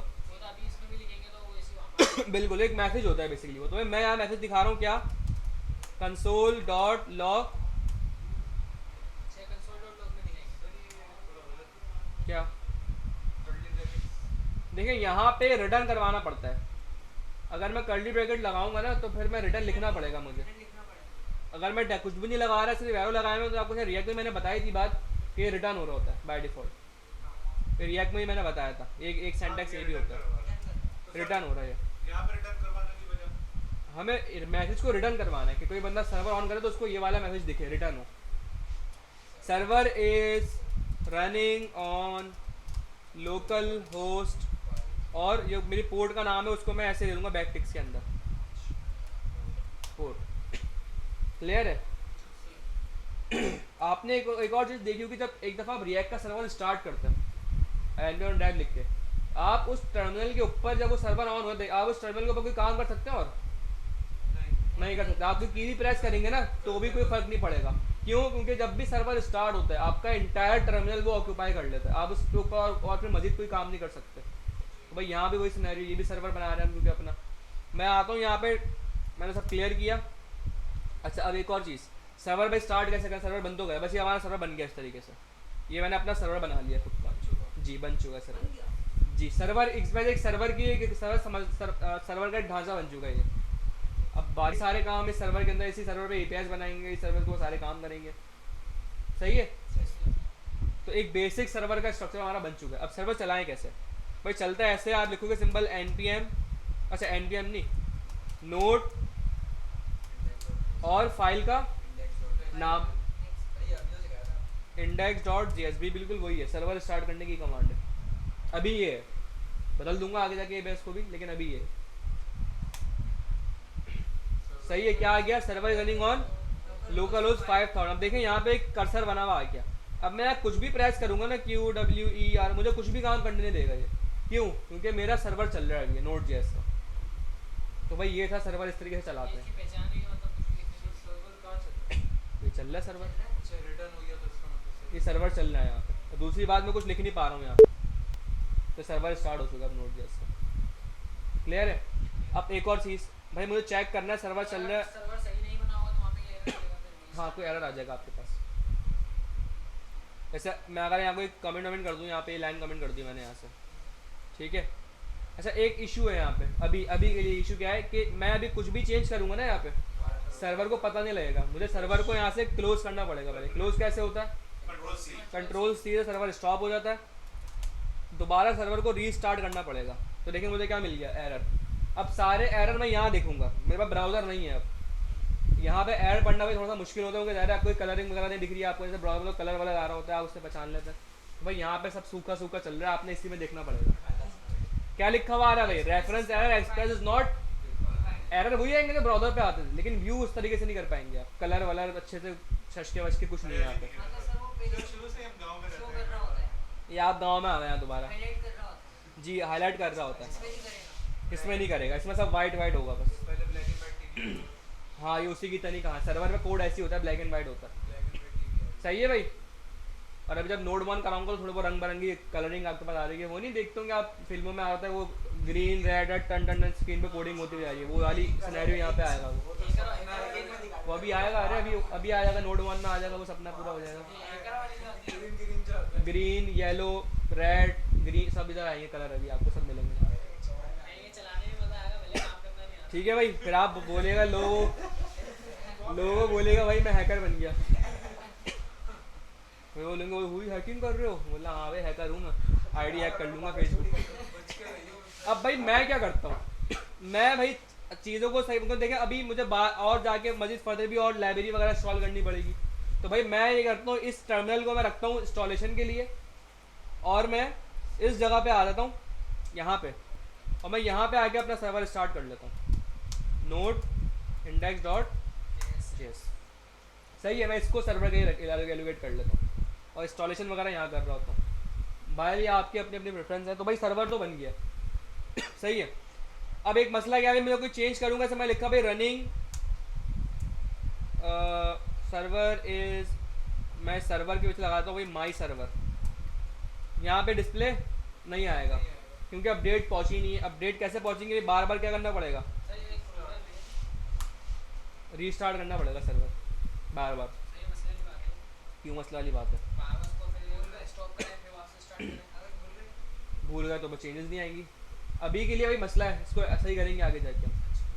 सही है। तो भाई ये मसला हल हो गया, सर्वर समझ में आएगा कैसे बनता है। सर अच्छा भाई नेक्स्ट क्या चीज़ है भाई, HTTP मेथड्स। भाई सवाल ये है कि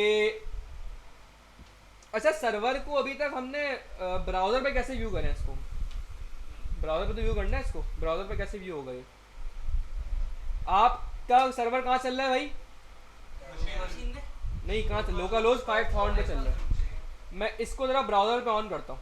भाई रिएक्ट का सर्वर जो है लिखा हुआ तो आ रहा होता है, लेकिन अगर हम ब्राउज़र को खोलते तो खुलता तो है ना, हमारी वेब तो खुलती है, तो ये भी खुलना चाहिए उस सूरन। तो मैं आता हूँ, लिखा मैं लोकल होस्ट 5000 एंटर किया।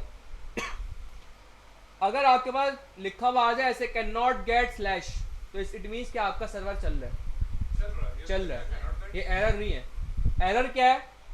मैं यहाँ आया, मैंने सर्वर को बंद कर दिया ज़रा, सही है, बंद कर दिया। अब इसको ज़रा आप रिफ्रेश करें,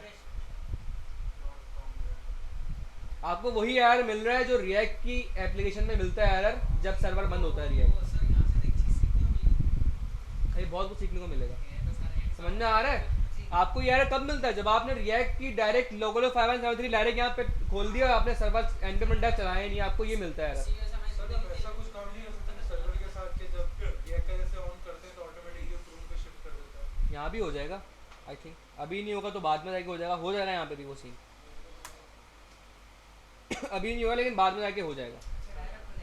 सही है, डायरेक्ट इस तरह खुल जाएगा, नोड मॉन करेंगे तो ये सारे मसले हल हो जाएंगे। मना कर रहा है तो कैन नॉट गेट।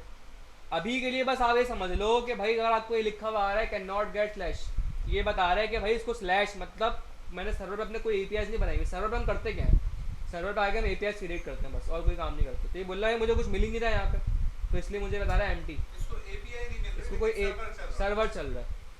अब आप बोलोगे सर्वर नहीं चल रहा है, ये कैसे बचाएं भाई? ये आपको दिखाया था मैंने थोड़ी देर पहले भी, साइट कांट भी अगर लिखा हुआ है इट मीन्स कि आपका सर्वर ही नहीं स्टार्ट हुआ अभी। यहाँ तक कहानी समझ में आ गई क्या कहानी है? अब भाई एक और चीज़ दिखाऊं मैं आपको, हमें पोर्ट समझ में आ गई, पोर्ट क्या होती है, लेकिन अभी लोकल होस्ट क्या है? लोकल होस्ट का मतलब आपका सिस्टम, अभी लोकल सिस्टम ये है जब मैं अपनी वेबसाइट को लाइव करूंगा, मैं आपको लाइव करना सिखाऊंगा, रिएक्ट के अंदर भी हमारी रेडक्स कंप्लीट हो जाएगी, पूरा प्रोजेक्ट बन जाएगा, तो उसी को लाइव कर देंगे इंशाल्लाह, नेक्स्ट क्लास में करवा दूंगा ये मैं काम। मशीन में चल रही है इसलिए लोकल। अभी लोकल होस्ट क्यों आ रहा है? क्योंकि मशीन पे चल रहा है। जब मैं इसको लाइव कर दूंगा तो ये लोकल होस्ट के बजाय उसके डोमेन का नाम हो जाएगा यहाँ पे, हर जगह एक्सेस कर सकता हूँ उसमें। लोकल होस्ट मतलब मेरे सिस्टम में मिलेगा मुझे जगह भी है। अब सवाल ये है कि इस लोकल होस्ट के पीछे क्या चल रहा होता है? इस लोकल होस्ट के पीछे लिखा हुआ होता है आपका आईपी एड्रेस, ये पोर्ट होती है, और लोकल होस्ट के बिहाइंड सीन एक आईपी एड्रेस होता है जो चल आपको फ्रंट पे लिखा हुआ है लोकल होस्ट, लेकिन इसके पीछे आईपी एड्रेस है वो आपका। अच्छा अब आ रहा हूँ उस पर भी भाई, आईपी एड्रेस होते हैं दो किस्म के, इसको जरा बहुत गौर सुनिएगा, कहानी थोड़ी नेटवर्किंग की बातें ही है लेकिन है बहुत सिक्योरिटी की चीज़ है। आईपी एड्रेस होते हैं दो किस्म के, एक होता है पब्लिक आईपी, एक होता है पब्लिक आईपी और एक होता है प्राइवेट आईपी। आईपी कितने टाइप की होती है? दो किस्म की, एक होते हैं पब्लिक आईपी, एक होती है प्राइवेट आईपी। प्राइवेट आईपी क्या होती है? आपने किसी ने कॉन्ट्रैक्ट चेक खेला होगा, यहाँ पे जो सर्वर पे बना के खेलते हैं लोग कॉन्ट्रैक्ट में, क्या होता है वो आपकी होती है प्राइवेट आईपी। आप अपनी प्राइवेट नेटवर्क की आईपी, जिस नेटवर्क से आप कनेक्ट हुए अभी उसकी आईपी वो आप पास करते हो दूसरे बंदे को, तो आप उसके नेटवर्क आप लोग आपस में कनेक्ट हो जाते हो दूसरे से। काउंटर स्ट्राइक में यही तो होता है, या किसी भी गेमिंग में ऐसे होता है। एयर फॉर शेयर, जैसे एयर फॉर शेयर हो गया कि सेम नेटवर्क के ऊपर जितने यूजर्स कनेक्ट हुए हैं, अगर उन यूजर्स को आपस में कनेक्ट होना है तो वो एक प्राइवेट आईपी के थ्रू होंगे, सेम आईपी के थ्रू। अगर वो सारे सेम आईपी पे होंगे या हमारे कंप्यूटर की सेम आईपी, देखें प्राइवेट आईपी का मतलब क्या है? जिस नेटवर्क से आप कनेक्ट हो, जिस इंटरनेट से आप कनेक्ट हो उसकी एक आईपी एड्रेस होता है, दिखाऊंगा अभी मैं आपको, ठीक है? तो वो आईपी एड्रेस आपकी प्राइवेट आईपी है। आप घर किसी के और के घर, अपने मामू के घर चले गए, उनके नेट से कनेक्ट हुए तो वो आपकी आईपी चेंज हो जाएगी, डिफरेंट आईपी हो जाएगी, वो है प्राइवेट आईपी। लोकली समय लोकल आपकी आईपी चल रही है, एक इंटरनेट की जो आईपी है अगर उस पे जितने लोग कनेक्ट हैं वो सबकी आईपी सेम होगी, ये है प्राइवेट आईपी का कॉन्सेप्ट। एक होती है पब्लिक आईपी, जिसके थ्रू आप गूगल से कनेक्ट होते हैं, इंटरनेट से कनेक्ट होता है। यानी अगर मैं आपको दिखाऊं यहाँ पे, अगर मेरी पब्लिक आईपी क्या है, what is my IP, Google पे आके लिखें,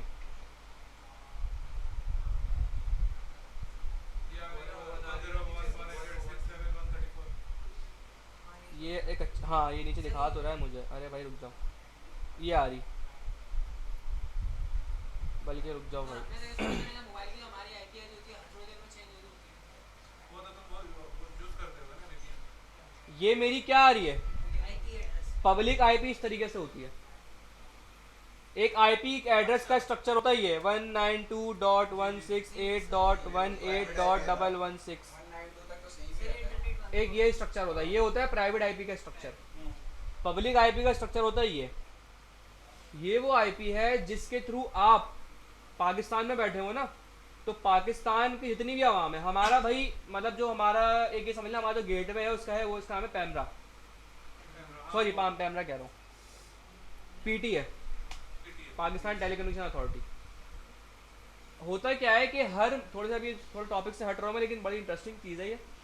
हर मुल्क के ना अपने गेटवेज हैं कुछ, उसके थ्रू हम इंटरनेट को एक्सेस करते हैं। इंटरनेट जो हम यूज़ कर रहे हैं ना ये क्या है, ये ग्लोबल एक समझने एक चीज़ है, एक टेक्नोलॉजी है, हम हर मुल्क के थ्रू जाते हैं उसको एक्सेस करते हैं इंटरनेट को। अब होता क्या है, हर मुल्क के अपने अपने गेटवेज होते हैं जो उसको प्रोटेक्ट कर रहे होते हैं, क्योंकि इंटरनेट पे हर इन्फॉर्मेशन एक्सेस नहीं कर सकते आप, मतलब कर तो सकते हैं लेकिन आपके वो अलाउ नहीं होता, रिलीजियस फैक्टर आते हैं, थोड़े से एथिकल फैक्टर आ जाते हैं, आप हर इन्फॉर्मेशन को एक्सेस नहीं करना कर सकते हो, लेकिन आपकी जो बाउंड्री है उसके अंदर रह के आपको एक सिक्योर इन्फॉर्मेशन ही आपको मिलनी चाहिए। तो उसके लिए क्या होता है, कुछ गेटवे होते हैं कंट्री से। हमारा गेटवे क्या है, पीटी है। आपने कुछ वेबसाइट देखा होगा, आप कुछ खोलते गूगल पे उल्टा पुल्टा, आपने वेबसाइट पे हिट मारा, आपके बाद वो वेबसाइट खुलती नहीं, लिखा हुआ आता है भाई मतलब साइट कांट भी रीच या कोई इस तरीके से एरर आपको 404 मिल जाता है। फिर आप क्या करते हो भाई, आप लगाते हो वीपीएन लगाते हो, वेबसाइट खुल जाती है। सर इसको बाईपास कैसे करते वही बता रहा हूँ, उसी पे आ रहा हूँ मैं। आप खुश तो हो जाते हो, अरे भाई वीपीएन लग गया, वेबसाइट खुल गई। ये काम की चीज़ है, ये हंसने की चीज़ नहीं है, ये काम की चीज़ है। अगर ये कोई आप इस तरह काम करो तो आपको पता होना चाहिए कि आप कितना मतलब आप कितना सेफ साइड हो और कितना आप जो है वो मौत के मुंह में हो। मैं इसलिए बता रहा हूँ, चीज़ है हर किसी को पता होनी चाहिए। क्या किया भाई आपने, वेबसाइट पहले ट्राई करी, मैं बता रहा हूँ कि फिजिकल आपके साथ क्या सिनेरियो होता है, पहले मैं ये बता रहा हूँ, फिर बिहाइंड द सीन क्या हो रहा था फिर वो बताऊंगा आपको मैं, क्योंकि नेट हमारे कोर्स का पार्ट है ये। बैकएंड वाले के बारे में कहा जाता है कि बैकएंड डेवलपर आधा नेटवर्क इंजीनियर भी होता है, क्योंकि उसको नेटवर्किंग की नॉलेज बहुत होती है। तो अब क्या सीन है आपने क्या किया, वेबसाइट हिट करी, कोई भी वेबसाइट जो यहाँ पे बैंड है, फर्स्ट में पैमरा ने पीटीए ने बैंड करी है, आपने हिट करी तो वो दायरा आपके पास खुलेगी नहीं, सही है। तो आपने क्या आना, अच्छा भाई नहीं खुलनी कोई मसला नहीं है, तो वीपीएन पड़ा हुआ है, आपने लगाया वीपीएन, वो वेबसाइट खुल गई। तो भाई पहले क्यों नहीं खुल रही थी, अब क्यों खुल गई, एक सवाल तो ये बनता है। दूसरा कि भाई बिहाइंड द सीन ऐसा क्या हो रहा था कि और वीपीएन ने ऐसा क्या काम किया कि जो वेबसाइट खुल गई। ये दो बात समझने की यहाँ पे होता है, क्या होता ये है कि देखिए आपने फॉर एग्जाम्पल आप कोई पीडीसीएल के नेट आपने लिया हुआ है या किसी ने कोई स्ट्रॉन्ग फाइबर के लिया हुआ है नेट, ये सारे क्या आईएसपी हैं, इंटरनेट सर्विस प्रोवाइडर्स हैं सारे। ये भी अल्टीमेट सारे किस पे आगे जाके कहाँ मिलते हैं, आपके पीटीए जो आपका गेटवे है, यहाँ पे पीटीए गेटवे, इसको गेटवे कहते हैं। तो होता क्या है, इन सबको भी सारा मॉनिटर कौन पीटीए कर रहा होता है। होता ये है कि जैसे ही आपने कोई इंटरनेट हिट करा, यानी आपने कोई वेबसाइट, जैसे मैंने खोला भाई www.facebook.com मैंने खोला है, हुआ क्या, मुझे पीटीए ने भाई एक सबको एक पब्लिक आईपी सही है, पब्लिक आईपी नहीं, आई होप सबकी सेम होगी जितने भी लोग हैं, चाहे जिस नेट से भी कनेक्ट हो। पब्लिक आईपी, ये आपको पाकिस्तान के तमाम यूजर्स को एक आईपी असाइन कर दी कि भाई ये आईपी है, आप इस आईपी के थ्रू इंटरनेट को एक्सेस करोगे जाके। पाकिस्तान की या पीटीए के मतलब कंट्रोल में जो जो एरिया आता है पीटीए असाइन करता है आपको, उसके पास जो जो इसके एरिया उसको पास आ रहा होता है, वो चाहे लाहौर है या जो भी एरिया है, वो सब पीटीए के जो रेंज में एरिया है ना, जिनको पीटीए एक्सेस कर मॉनिटर कर रहा है, उन एरियाज को एक आईपी असाइन कर दी, भाई आप सबकी ये आईपी, आप इसके थ्रू इंटरनेट को एक्सेस करोगे जाके। कंट्री वाइज या एरिया वाइज? यार पीटीए मेरे ख्याल में कंट्री के लिए होता है ना, पूरा कंट्री तो कंट्री को होगा फिर पूरी कंट्री की एक ही एपी आईपी होगी, पब्लिक आईपी। एक्सेस कर सकते हैं। हम इसके थ्रू इंटरनेट से कनेक्ट होते हैं, आप कर नहीं सकते, आप हो रहे हो तो आपको पता नहीं है, लेकिन आप हो रहे हो तो आप इसी के थ्रू, मैं बिहाइंड द सीन बता रहा हूँ क्या वर्किंग हो रही होती है। क्या आप इस पब्लिक आईपी के जो आपने लिखा www.facebook.com, भाई एक रिक्वेस्ट आई आपके आईएसपी के पास, भाई इसने ये वेबसाइट एक्सेस करी है, करने देना नहीं करने देना, उसने बोला भाई मुझे नहीं पता, आगे जाओ आगे पता लगेगा कि करना है या नहीं करना। आपकी रिक्वेस्ट आईएसपी के पास से होकर गई, जा रही है, अब पैमरा के पास गई, पैमरा ने आपको एक पब्लिक आईपी असाइन करी हुई जिसके ऊपर आपकी रिक्वेस्ट चढ़ी हुई है कि भाई इस आईपी के थ्रू जा रही है। अब अगर तो पैमरा की कंडीशन के मुताबिक वो अगर आपकी रिक्वेस्ट होगी तो वो आपको आगे गेटवे लगा हुआ है, वो आपको आगे जाने का रास्ता दे देगा, हाँ भाई जाओ इंटरनेट पे जाओ, अपनी जो रिक्वेस्ट है वो रिस्पॉन्स लेके आ जाओ। अब अगर आपने कोई ऐसी वेबसाइट सर्च करी है, कोई ऐसा कंटेंट सर्च किया जो कि पीटीए के अलाउ नहीं है, पीटीए अलाउ नहीं किया, तो आप जैसे आपकी रिक्वेस्ट अभी भी आईएसपी के पास जाएगी।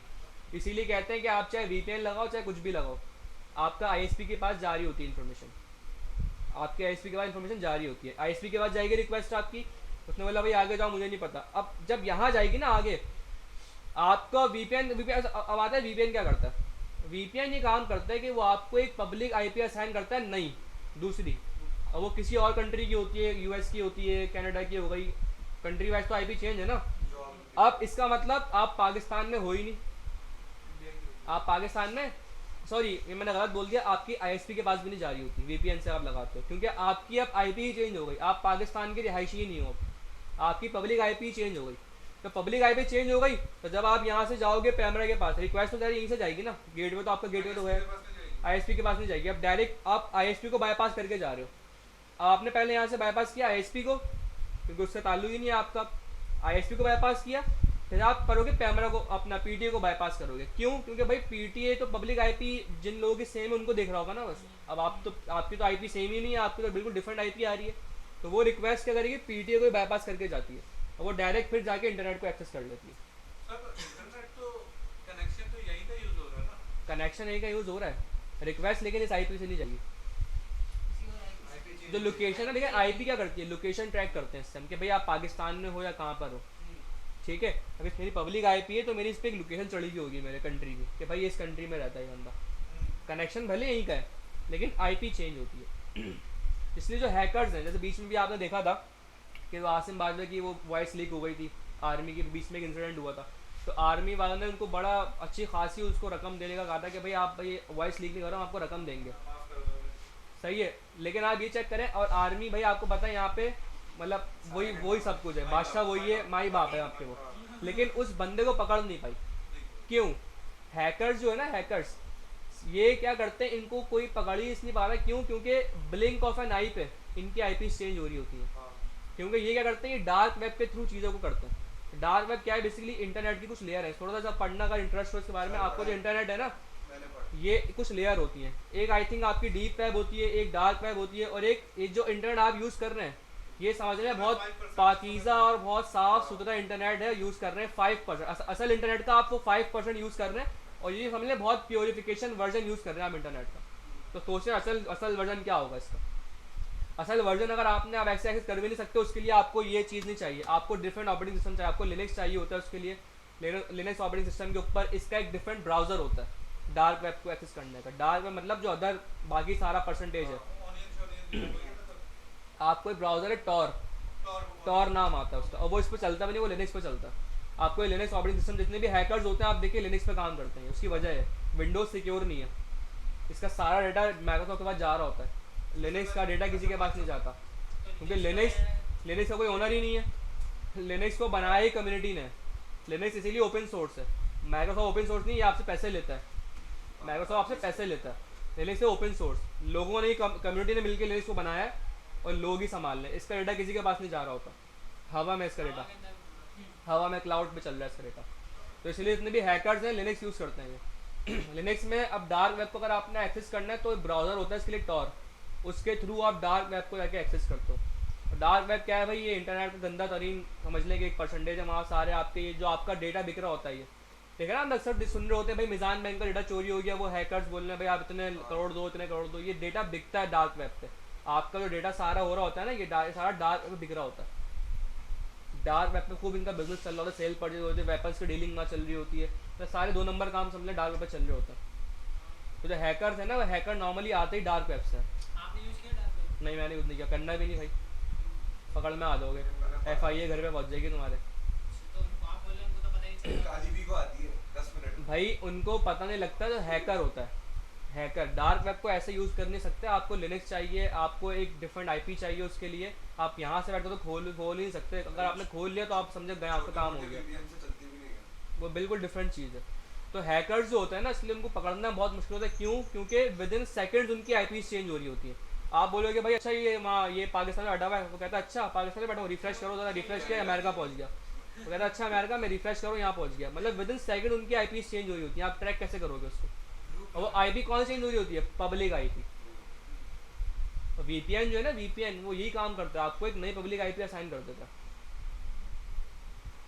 तो आज आई होप बहुत सारी चीज़ें सीखने को मिलेंगी आपको। आप अरसे दराज से तुम VPN यूज़ कर रहे हो, लेकिन तुम्हें पता नहीं है क्यों कर रहे हो, करता क्या है। सही है भाई। भाई कोई रिकॉर्डिंग देख लेना। Please sir. नहीं बहुत सारी चीज़ें बता चुका हूँ मैं, अभी कोई रिव्यू दे ही नहीं सकता मैं। रिकॉर्डिंग में सब है, सुन लेना, बहुत डिटेल में बताया हुआ है सारी चीज़ें।